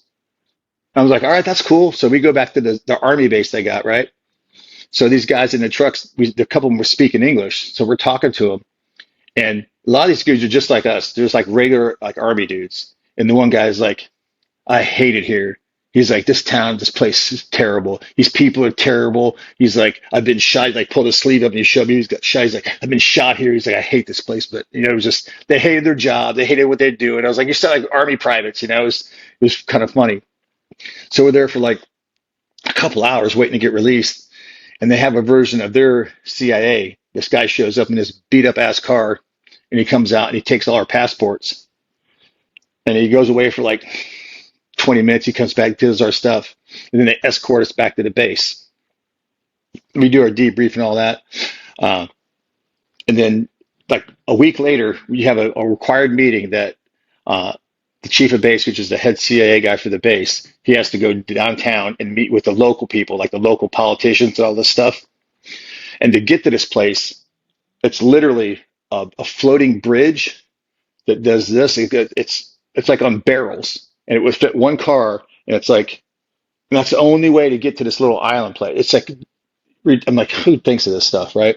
Anyway, so we get there, and I'm standing outside the door with another guy. And that dude that took our passports walks right up to me.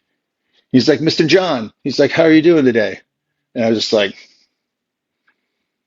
"Oh, I know who you are now." I was like, "Oh shit," right? I was like, "Oh." And Howie, the number two guy, he comes out of the meeting, and I told him, I said, "Hey man," I said, "that dude from last week," I said, "he came right up to me, talked to me, called me by my name, my first name." And he was like, "Oh, is that right?" I was like, "Yeah." I was like, "So that meant I couldn't go back out to that meeting again."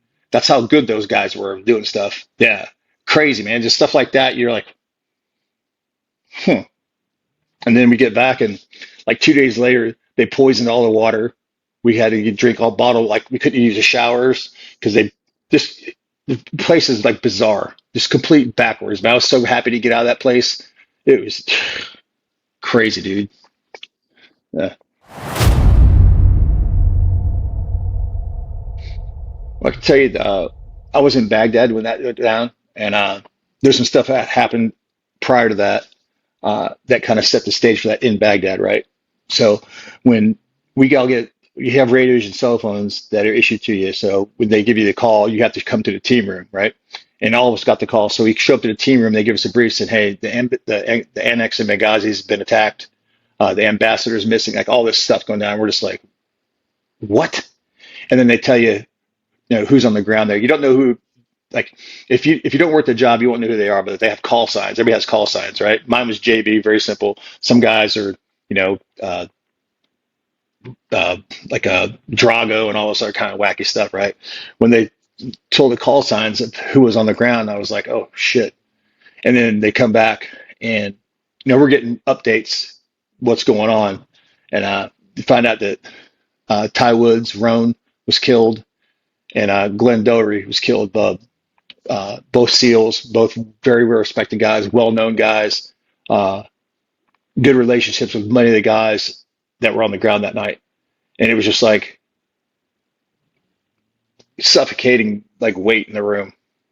It was just, because then when you start finding out all the things that were denied to them, all the things they did in spite of what they were told not to do, like it's just, they ended up saving 38 State Department people. If they wouldn't have did what they did, they'd all have been killed. And I think that obviously was the plan. I think that was the plan, to get them all killed, because they wanted the ambassador dead because of what they were doing there. They were buying back weapons that the United States government were giving, arming ISIS people with. Yeah, that's what was going on. And they denied special forces, QRF teams. They denied air cover. They did all these things but the problem they didn't count on was the GRS operators saying, no, we're going to defend this. And they did. and they defended it with their lives. And you can't give those guys enough credit. To see the lies and the blowback that they got here back in the States from the politicians is just disgusting, man. And that was one of the major deciding factors when I decided to not work anymore. After that happened, that was running. He was one of the guys in charge, Ninja, great guy, former CAG dude, which is a Delta Force guy. He tasked me with writing the GRS escape, evasion, recovery plan for like something happened like that for our guys in Iraq. We'd have a plan that everybody could go to and do. So it took me about 3 months to write it. I wrote that, and until I stopped working in 2016 or so, that was the standard operating procedure for the agency for those guys. While I was doing that, what helped, well, this is something that leaving when I left, I was proud of, is that we had a guy come in, what's called a walk-in. It's like people approach the embassy and they'll say, hey, I got information. And he said he had information on the last MIA, KIA American named Major Troy Gilbert. He was an F-16 pilot. And he was supporting an SF team, and he was doing gun runs in his jet, and he was flying so low that he couldn't recover, and he ended up crashing, but he survived the crash, right? Well, they didn't recover. Yeah, they didn't recover his body, and what do you call?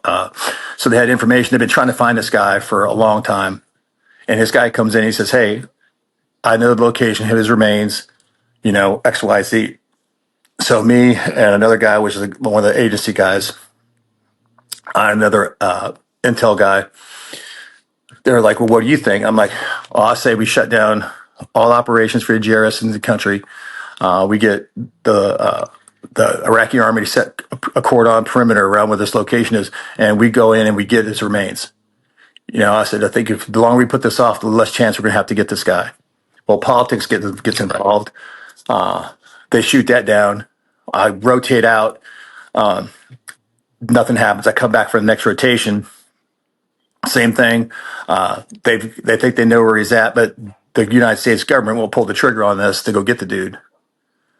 Well, come to find out, right before I left, I guess some of the intelligence we gathered and some of the operations we did, they led part recovery of some of his hand, and they had it in Jordan, I guess. So where these assets had it in Jordan, so they ended up getting part of his remains. And I'll tell you what was crazy is, like, a couple of days after that, I found that out. I was like, all right, well, cool. We got at least some family got something back. I'm on YouTube and a video pops up, and you know who it is? It's Major Troy Gilbert's last message to his family, like the night before he flew his mission. Oh. He was talking to his wife and kids. I think it was like Christmas Eve or something like that, or Thanksgiving.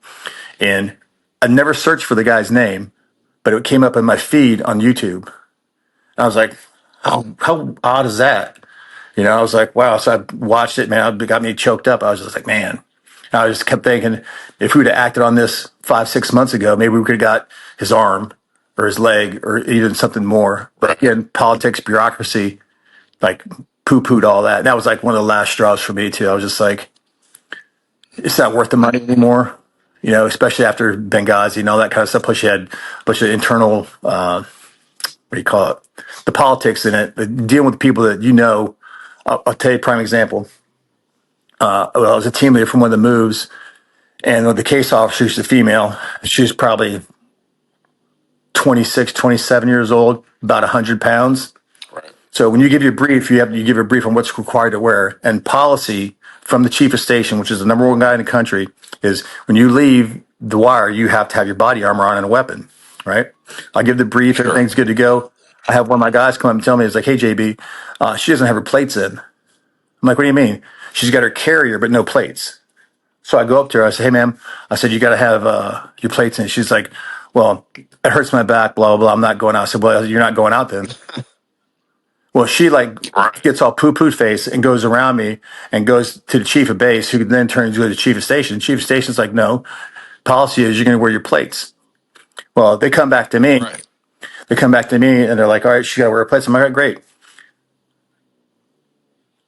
I had to carry her plates and plate carrier down to the car for her because it hurt her back. And I'm like, she shouldn't be leaving there. she shouldn't be out of the wire. She's not physically able to sit in a car with plates on. I said, she's become a liability to me and the rest of my team. Because now I got to drag. It's stuff like that, brother. Like it's so insane that you're just like, how are these? But these are the people that are making these decisions. It, it's it's like one of those. I was just like, I'm dumbfounded. I'm just like, wow, that makes perfect sense. It's just yeah, but it was like yes, 100%. And like if you saw the amount of money, like I personally have taken $2.5 million in cash in a bag, in a duffel bag, in a trunk of a car to a shake. Like we had to drive, and mind us, the cars are they're way past their service. They're armored vehicles, but they're way past their service life. Some of the doors don't shut all the way. They break down all the time. We're driving 45, 50 miles outside of Baghdad into like the bad guy town with $2.5 million in cash. And that was just one time. We had 4 or 5 teams operating, doing that all over the country. We're giving these people cash. Just it's insane, dude. And everybody in the country is on payroll too, by the way.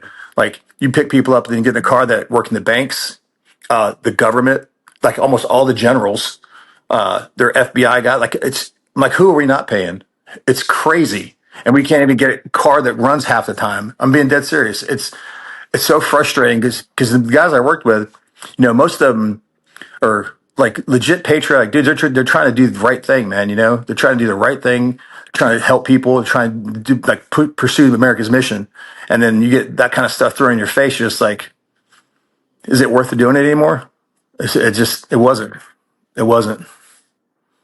Oh, politics seems to get involved in everything, and I mean, they're the people that we elect that are supposed to work for us. And for some reason, it doesn't feel like that. And then even on top of that, it feels like there's somebody controlling even our biggest top politicians. Yeah, I'm a firm believer that those agencies, they're not there to protect Americans. They're there to protect the people that actually pay the government. And that's all of them. That's MI6, all those people. You have a certain floor in each of those buildings that control everything. And they'll have, regular operations going on, but the other operations are used to get dirt on people, to kill people so they can keep their power, to do all these other things. People think that's movie stuff, but that's 100% not true. And then when you see like stuff coming out in Epstein files, it just validates everything that we're talking about right now. It's and how people aren't overthrowing the government right now is beyond me. Just it's crazy. Let's try not to end up with somebody visiting my door out here. Yeah. So, in May of 2000, Memorial Day of 2005, three of my teammates got killed in Iraq. So we were going to 3 separate funerals. First one was to Derek's, my team leader in California, Lompoc, California. We went out there, did the funeral. As on the way back, we're in the airport at Santa Maria, and I'd been drinking and a little drunk, ain't gonna lie, and pretty emotional. And I hear somebody talking on the phone, and I recognize the voice. I'm like, I know that voice from somewhere. I'm starting looking around, and he's a little guy, man. He's like 5'6", 5'7", about 85 pounds, little small guy, and he had like a white T-shirt on. And I looked over, and sure as it is, it's Dan Abrams. And I've been seeing all the reporting how bad they're talking about the military because the war was going on pretty heavy at that time. So I go over to him, and he's on the phone. And I'm like staring at him. I'm like, hey, get off the phone. And he's looking at me. He's like, what? He's like, hold on a second. I said, yeah, get off the phone. I want to talk to you. And he's like, let me call you back. And I start going in on him, like, hey, man, I said, I think it's pretty messed up. I was cursing a little bit. I think it's pretty messed up that the kind of reporting you guys are doing.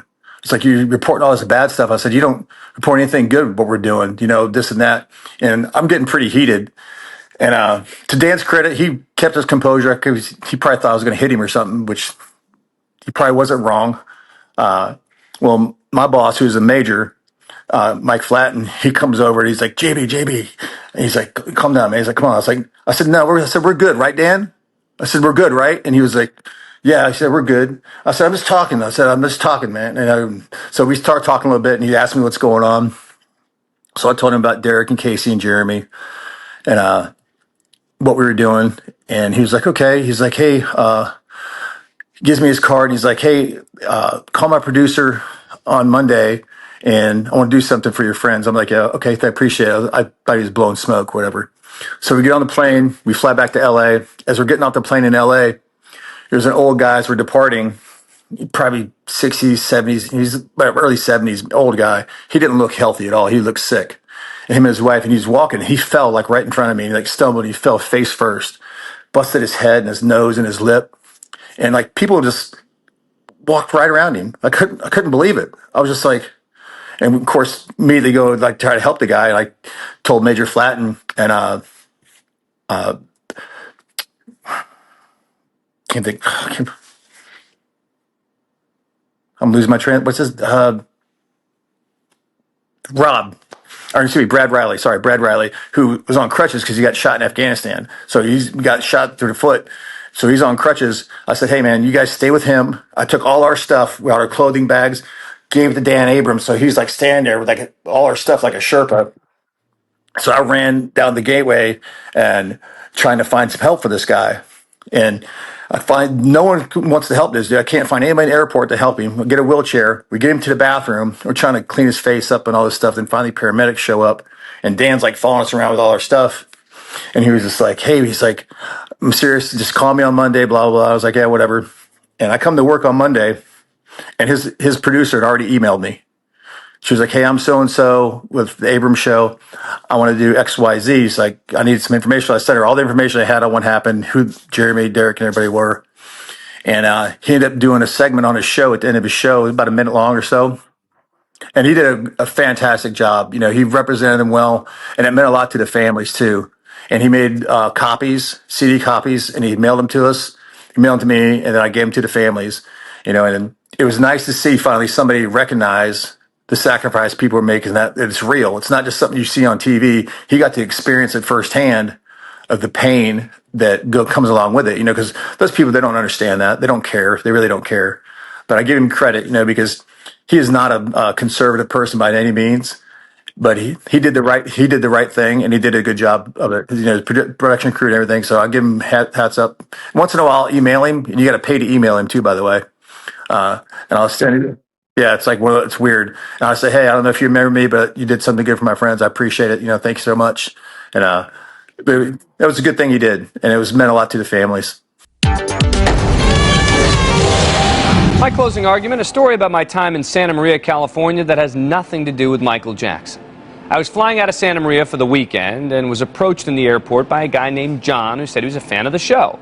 He was with what I assumed were two friends, one on crutches. They just looked like three guys on vacation. I quickly learned that their trip to the area was anything but. They were in town for the funeral of a colleague, one of their, quote, teammates, Captain Derek M. Argel of Lampa, California, who along with three others died in a plane crash on Memorial Day in Iraq. Captain Argel, 28, was survived by his wife Wendy and 11-month-old son Logan. Argel was the first of three funerals they would be traveling to attend. Also that of Captain Jeremy Frescus of Farmington, New Mexico, and Sergeant Casey Crate of Spanaway, Washington, all members of the 23rd Special Tactics Squadron out of Hurlburt Field, Florida, an elite Air Force unit that has, among other things, been helping to locate bombing targets in Iraq and Afghanistan. So here I am, consumed with the minutia of a celebrity trial in California, while these guys are doing the nation's work. I was almost ashamed that Sergeant John, they've asked me to only use their first names, had walked up to me to tell me how much he liked my work, rather than me walking up to him. But that's just the beginning. I learned that the one on crutches, Sergeant Brad, I'll call him, was recovering from a gunshot wound he received in April in Afghanistan. His team had been called in to support an ambushed coalition convoy. He apparently killed a number of enemy fighters and performed life-saving treatment on another wounded soldier after he was hit with a round from an AK-47. Okay, so now I'm thinking about the relative insignificance of my life on my short flight from Santa Maria to LA. As we're leaving the plane, Sergeant John was offering up some suggestions for better coverage of our men and women in uniform when an elderly man about 10 yards in front of us falls flat on his face. I later learned he just had chemotherapy.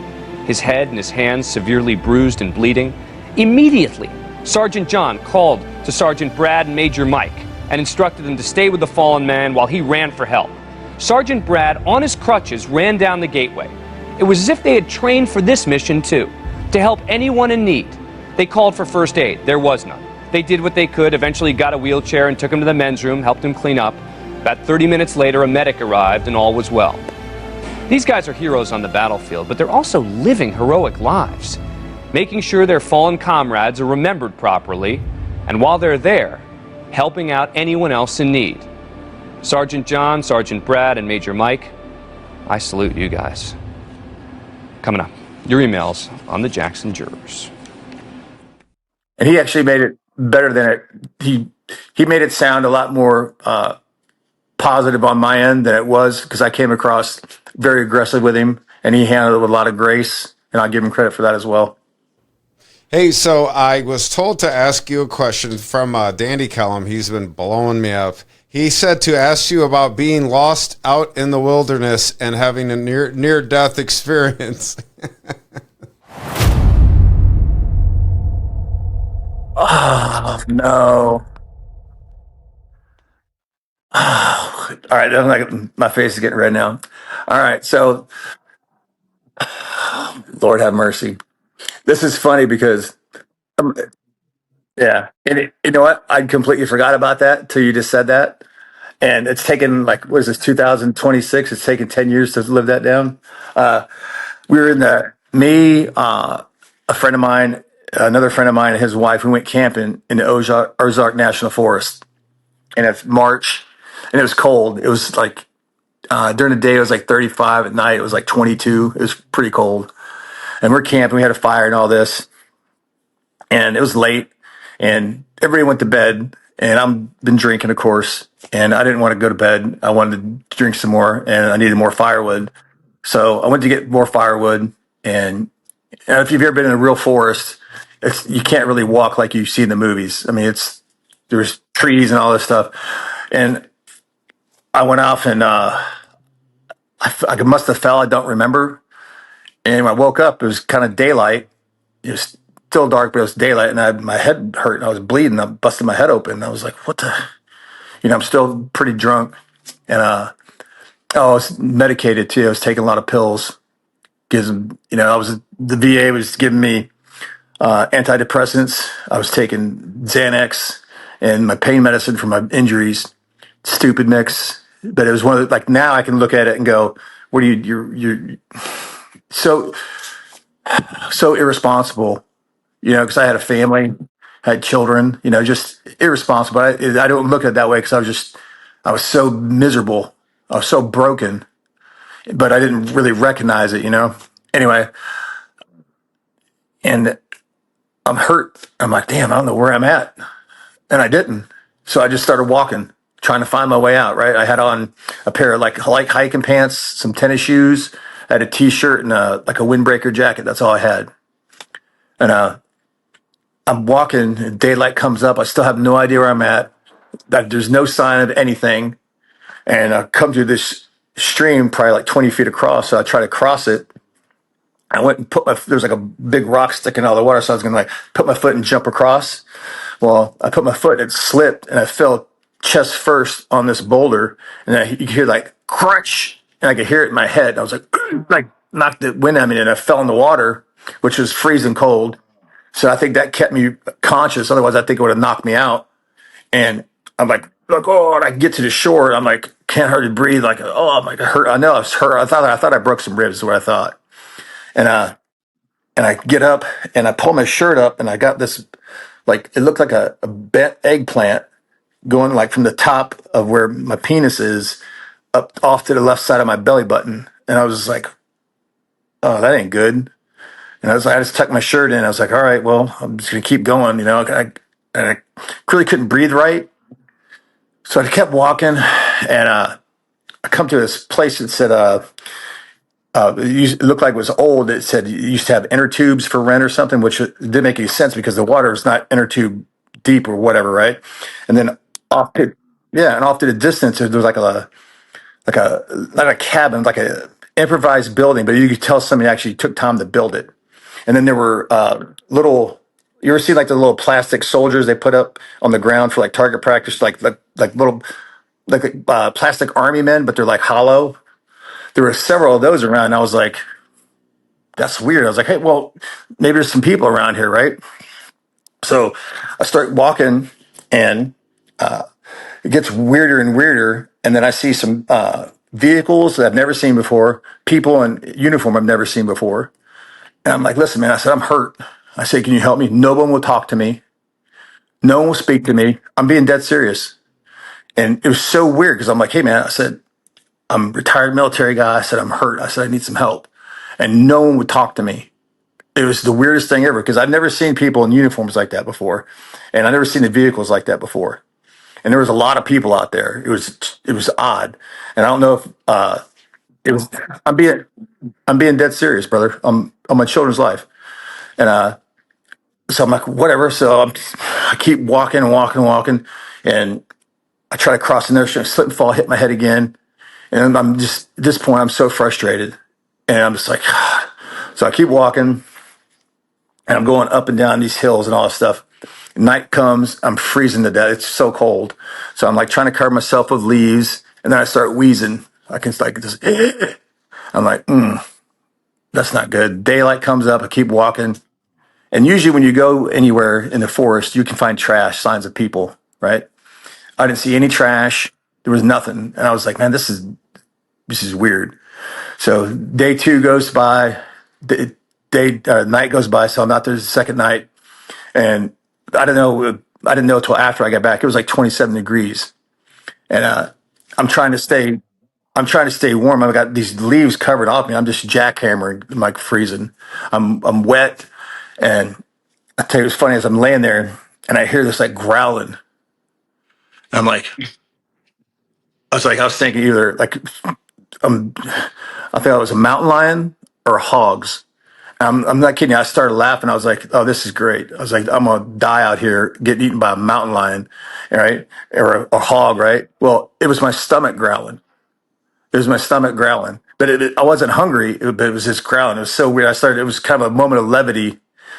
And if you've ever been lost, like there's a thing called infrasound, and you start hearing music. You think you're hearing people talking.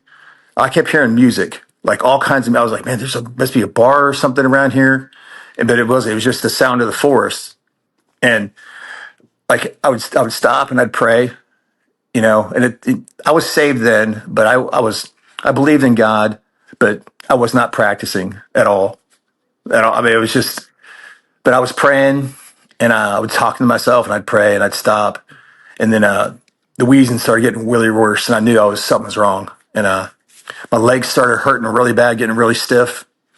And my feet were like, I took my shoes off one time and I almost couldn't get my shoes back on. My feet were so swollen. And like I was trying to come up the hill, and I slipped and fell, and I like came upside down, and I was hanging upside down on the hill, and I almost started crying. I was just like, I was so frustrated.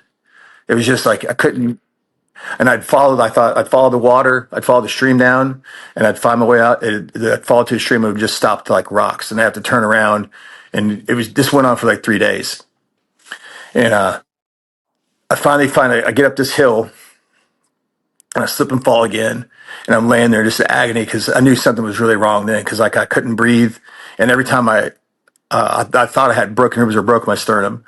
And I knew I was sick because I was like, get that really bad wheezing. And I started coughing, which made everything else worse and I'd start coughing and almost pass out. I'd have to sit down, and then I'd pray, and I keep walking. And I came to the top of this hill. It's like a old dirt road that hadn't been used in a while. And I was like, oh, thank God it's a road. So I just like, which way do I go? And I thought to myself, right way of life. That's what I said to myself. And I just followed the road for a while longer, and I came to a dirt road, like an approved dirt road. And the same thing, it went 2 ways. And I'm like, all right, let's go right.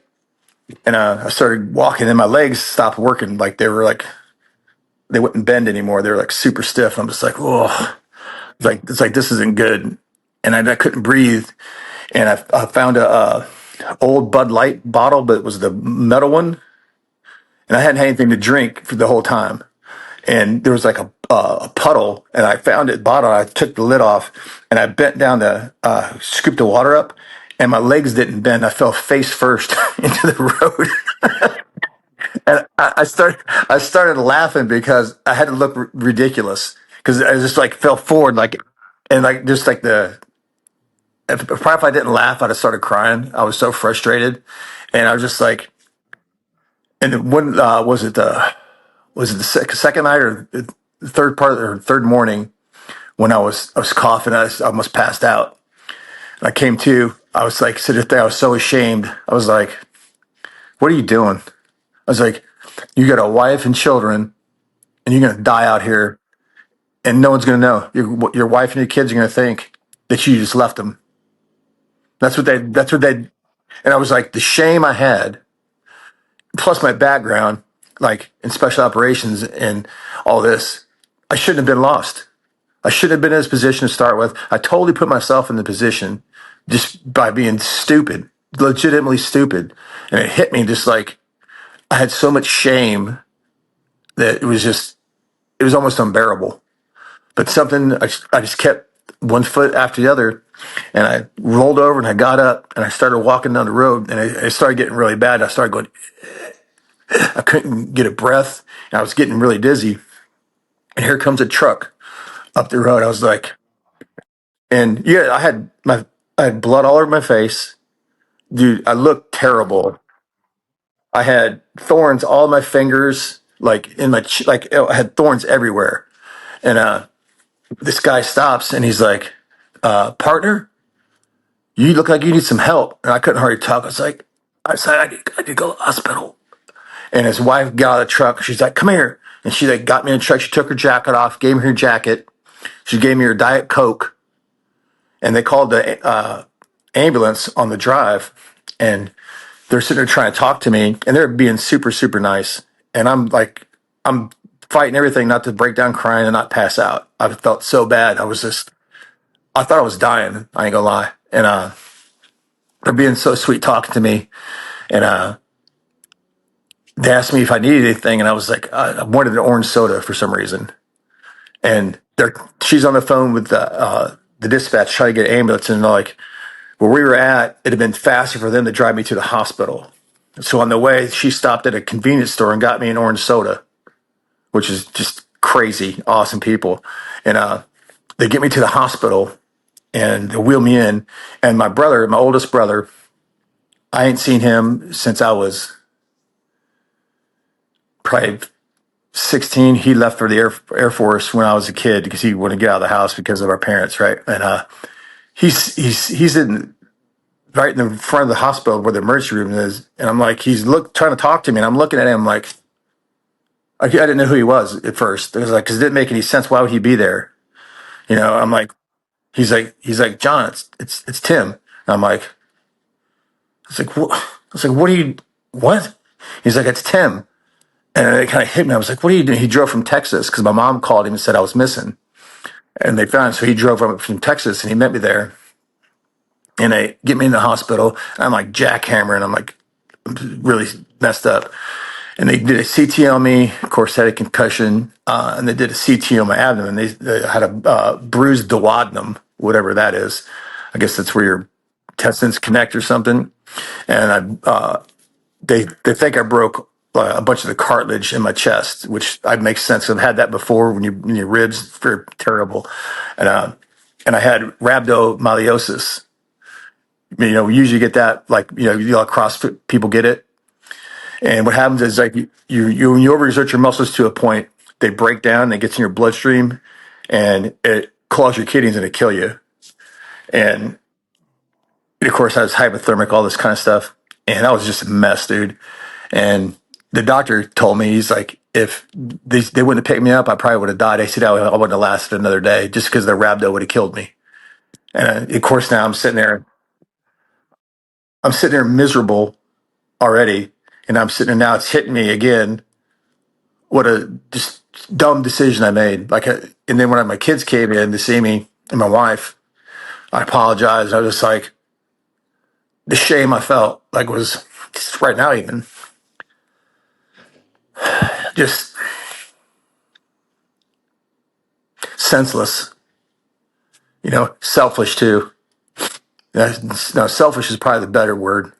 Like I was just doing whatever it could to kill the pain without really addressing it, I guess, and the medications didn't help either. Like, it just didn't help. Like the stuff the VA was giving you. Like I'm convinced that they don't try to help you. I think they want you to kill yourself so they don't have to pay you anymore.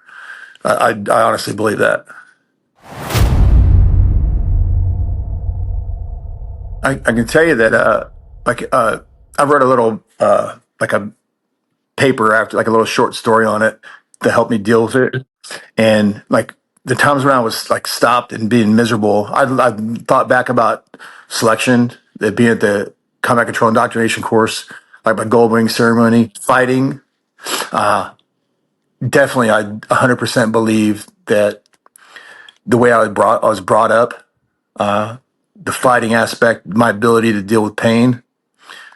I do believe that saved my life. And I'm grateful for it. And again, like that shows, like you never know. You have to suffer through some things. You don't know what that purpose is. But if I wouldn't have had that suffering as a young man or a teenager or as a child or even in my military life, I probably wouldn't have survived it. So like everything has a purpose, and it's hard to see when you're constantly drunk or you're taking pills, because that's what your life becomes. You surround yourself with people that are going to make you keep you in those environments, and that's what I did. And I kind of knew I shouldn't been.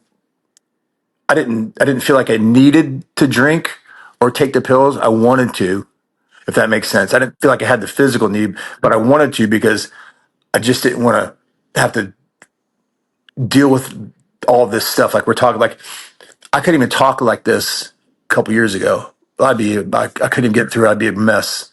I'd be just broken over it. And now I can talk about, I can control it a little bit. Like it broke down a couple times tonight, but before I wouldn't be able to complete the interview. That it's just, and I'm grateful for that. I am.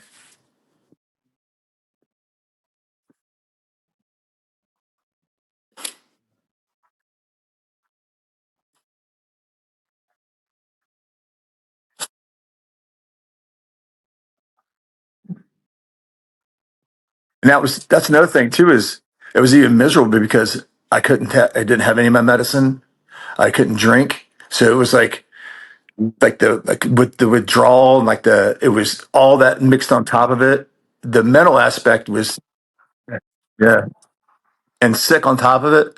And again, what? I deserved it. I deserved every bit of it. And I think God, God was like, okay, you know what? You want to act like a jackass? All right, let's see what you got. I'm gonna give you all that you want. he delivered.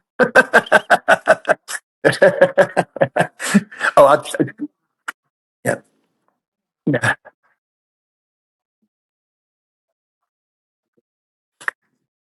Mhm. Mhm. Well, I can tell you, even when I was doing GRS and I'd come home, I do 60, 90-day rotation, come home for a month, a couple weeks, and go back. If things were not good at home, I'd spend 2 weeks home and I'd go back just because, you know, I'm not going to say anything bad about somebody, but I wasn't getting the support that I needed. And, so I had to go, I was drinking, I think secretly I was trying to get myself killed. And I can tell you an example. I was at the bar one day and I was drinking pretty heavily. I was taking a lot of pills, and I stopped at McDonald's. It was like probably 5 o'clock in the afternoon. I've been drinking since like 10, 11. And I stopped at McDonald's to get something to eat. I'm in the drive-thru, and these two guys, Mexican guys, in the drive-thru behind me, and I can see them like doing stuff with their hands. And the one guy flips me off. Have no idea why, no idea why, and it infuriated me. And I pulled up as I was leaving, and they're right on my tail. So I'm gonna exit to get onto the road, and they're like right on my tail. And I see the dude like doing all this, right? I put my car in park. I got out. I walked over to the driver's or the passenger side, opened the door, started punching the dude in the face, dragged him out of the car, and started hitting him. He tried to run. So he ran in front of the truck, and he fell on the other side where the driver's is. So I followed and I started hitting him. And the dude in the driver's seat gets out and he hits me with a full bottle. It cut my ear in half and busted my head open. I'm bleeding all over the place. Have no idea. So I'm fighting both of these guys right in. Nobody can leave McDonald's or exit or come in or come out. So I'm right in the middle fighting. And the one dude just kind of goes limp, and the other dude kind of tries to let go of me. And I stood up and I pushed him off, and the other dude is bleeding all over the place, and I'm like bleeding all over. I knew I got hit with something, and I get in my car, and I take off, and I call my wife. And I'm like, "Hey, meet me at this." There's a middle school on the way to my house. I said, "You need to meet me at the middle school. I need to go to the hospital." And she's mad. She's like, whatever. And I'm like, listen, you need to meet me. I hang up, and as soon as I got off the phone, cop pulls me over. I pull into the school, and I get out of the car, which you're not supposed to do. My shirt's ripped. I'm bleeding all over the place. I get out of the car, and he's like, "Are you all right?" I was like, "Obviously not." And he asked me what happened. I told him, I said, "Hey, I just got in a fight with these two guys up here," and he was super cool about it. And he asked me, he's like, "What happened?" I told him, and he goes, "Why didn't you shoot him?" I was like, "Well, I didn't even think about it. We were fighting." He said, "Do you have a gun in the car?" I said, "Yeah, I have my gun in the car, but I wasn't going to shoot nobody over a fist fight, you know." And he called an ambulance, and the ambulance took me to the hospital, and they stitched my ear back together, and they stapled my head up. And my wife was sitting there, and she's like, just pissed. She's like, "I can't believe it." And I'm like, "Well, maybe you shouldn't have married me." I was like that. I was that angry still. And it's just stuff like that. It was happening all the time, but to me, it was normal because that's what I was used to.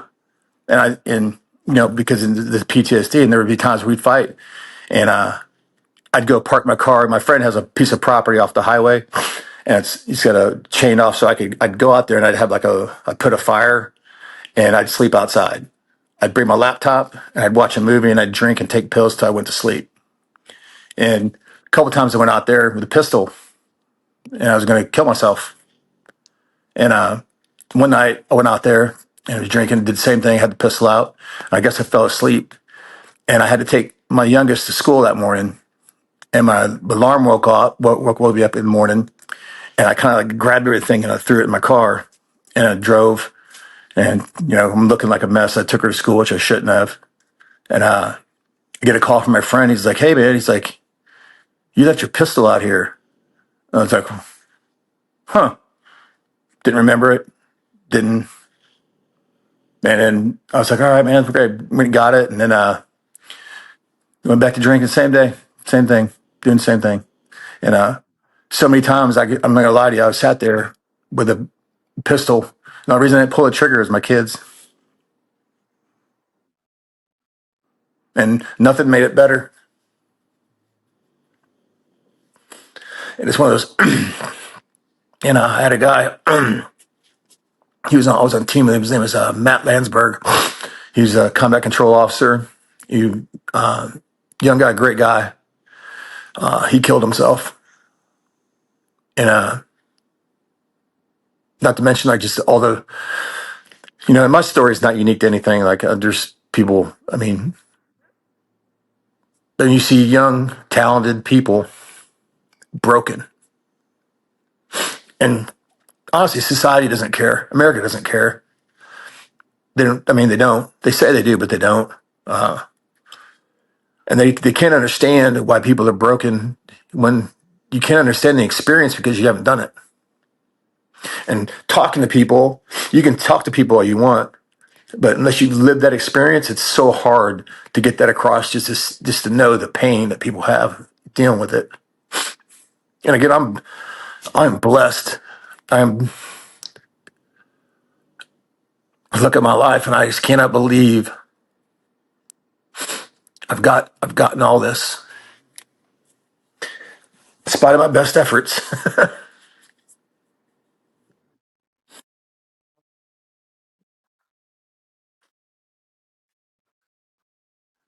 And I'd have I'm just saying, I was taking, the VA gave me this medicine that's supposed to help with nightmares. And they don't tell you that if you stand up too fast, it'll make you pass out. Well, I was home one night and I got up to use the bathroom and I stood up. I went head first right into the door. I almost broke my neck. And yeah. And I was on so much medicine, like I didn't have really any like emotion of happiness. I could like laugh, but I wasn't really happy. Like I was like flat. And all the medicine like counteracts each other, and it's anybody that's been on it that understands like it's you think you have to be on it because that's what the doctors tell you. You know, because what's your other coping mechanism? It was taking other pills and taking booze, right? And I struggled with that for so many years until about 4 years ago. And like nightmares, I'd have nightmares where I'd be shaking, and my wife would have to like wake me up because I couldn't wake up. But I'd be like night terrors, like just horrible. I was scared to go to sleep, and I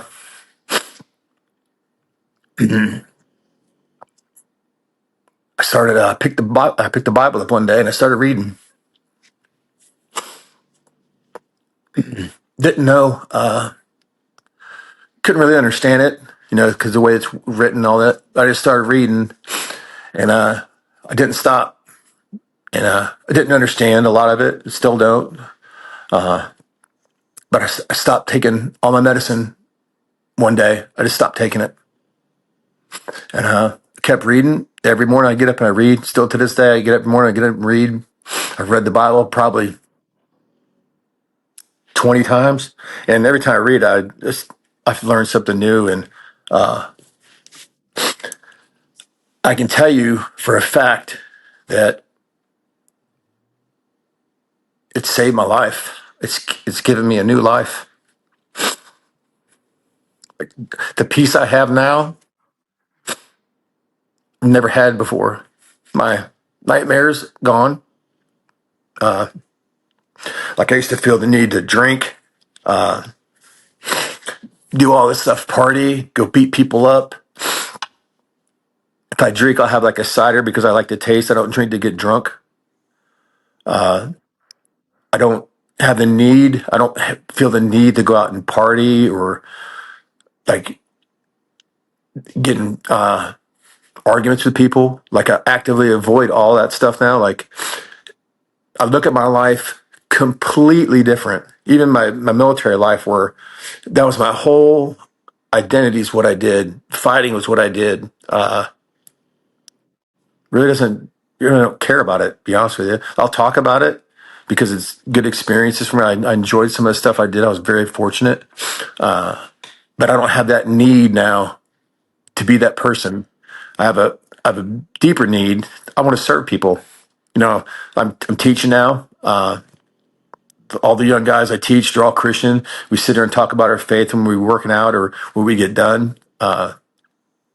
Just And I try to help as many people as I can. Like, you know, if it's getting some old lady's basket or grocery or help or whatever it is, you know, I try to serve other people. I don't look to get credit for any of that kind of stuff.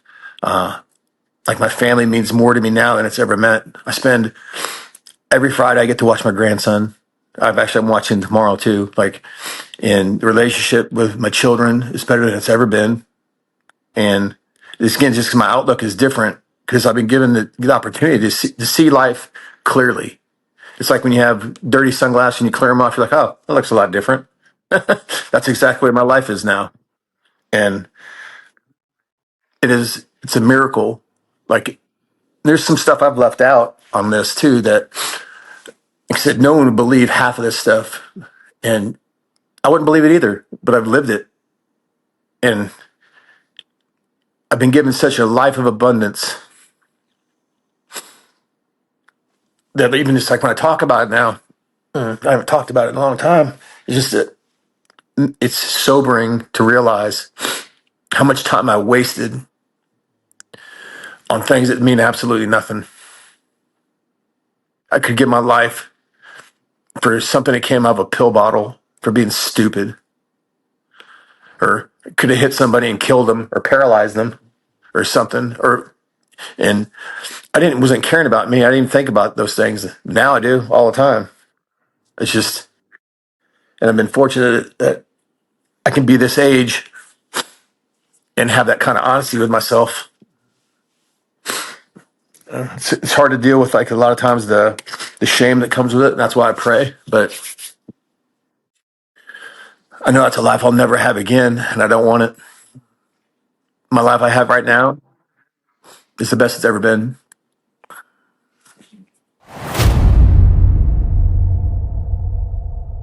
You can't lie to yourself anymore. You have to be true. You have to look at yourself and be truthful.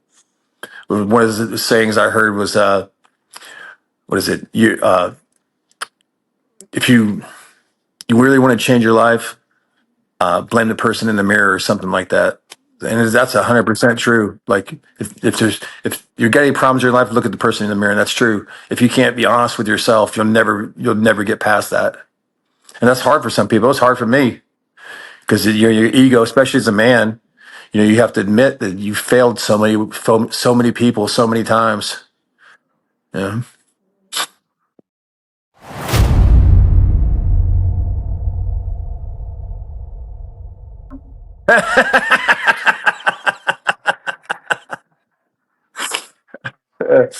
uh, I tell you, man, I tell people that, well, back in the 90s, I got back from the Gulf War. I was a young Marine. And of course, I was fighting and all that. Had great hair back then. And, you couldn't stop me, right? And so me and Chris were out drinking, and we saw that thing advertised. It's like, you can come wrestle a grizzly bear. And I was like, all right, let's go do it. So you go there. I was shocked that so many people didn't want to do it. I was like, you can keep, what? I was like, and I legit thought, I'm being dead serious, I thought I could, like, hold my own against this thing, right? Because I wrestled, I was a karate guy, all this kind of stuff. I was a Marine, I was young. And I had some jean shorts on and a button-up shirt and some, they call them boat shoes, I guess now, or whatever, like slip-on boat shoes. And the bear was, I think it was like 500-600 pounds. It was an old circus bear. Didn't have any claws, didn't have any teeth, and had like a leather collar on. And what you do is you had 2 minutes, and you grabbed it by the collar, it would stand up, and you just kind of wrestle with it, right? Well, a bear that looked that big when it's on all fours, right? So I was the first one to do this too, by the way. There was 2 other guys behind me, and I yanked it. This thing stands up, and it like puts its paws on my shoulders. And this thing's big, dude. I was just like, and it was moving like slow motion, like slow. And I'm trying to like muscle and move this thing. This thing ain't moving at all, dude. It was I could not believe how strong this thing was. Well, then it like bit me in the armpit, like through my arm, like this. Yeah, it like started like gumming me, right? And I was like, oh, and yeah, it didn't have teeth or claws. It was like an old circus bear. And it bit me, and I'm like, oh, and I was like kind of wincing, and it like started like growling. Dude, I was legit freaking scared because it was like, woo, I could feel it like in my body when it was growling. I was like, oh, and then it like went from here to my face, and it put its whole mouth around my head, and it like gummed my head, and I slipped on the floor, and I hit and busted my knee open. I tried to get back up, and I got slobber all over me, right? It was the longest 2 minutes of my life. And I could not, to this day, where I see people survive a bear attack, I have no idea how it's possible. Because this thing, it was literally like moving slow motion, Rodney. And I tell people, I had better luck picking the bar up and throwing it than doing anything to this animal. And I'm sitting there and I'm like, get done. I'm watching the rest of this and I'm like slobber all over me. Like I had so much slobber, my hair was like mousse. I had hair back then. And I'm like super sore. And this big, fat white trash guy behind me, he gets to wrestle it because he'd wrestle to get like a minute break and then they would begin. And anyway, the guy gets up and first thing he does, he grabs a chunk of fur out of this bear and pulls the fur out. As soon as he did that, this bear slapped him. Like it slapped him beside the head and like almost cartwheeled this dude. He fell on the ground. This bear flopped right on top of him and grabbed him around the head on his back and started like like gnawing on his head, like licking his head, like, I was just like, I'm glad I ain't you, bro. I was just like, oh. So we get done. We get done drink. We go back to Finchem's, and the next morning I got up and I've got like blood blisters, like through my armpit and my bicep, where it gnawed me in my hand on my arm, and I was so freaking sore. I was just like, oh. And me and Chris just started cracking up. I was like, wrestled a bear last night. No, nobody's going to believe this. And of course, they had protesters out there protesting and all that kind of stuff. Yeah, it was pretty funny. I appreciate you coming on and opening up and giving people a real look into what life was like and what your life was like. If you got something out of this, hit that like button, subscribe, and share this, guys, because conversations like this matter. And hey, listen, man, thank you so much again for coming on. It's been a long time in the making. It was great catching up with you. And we'll see you next time on Rodney Hood Talks. You guys, remember, God loves you, and so do we. Peace.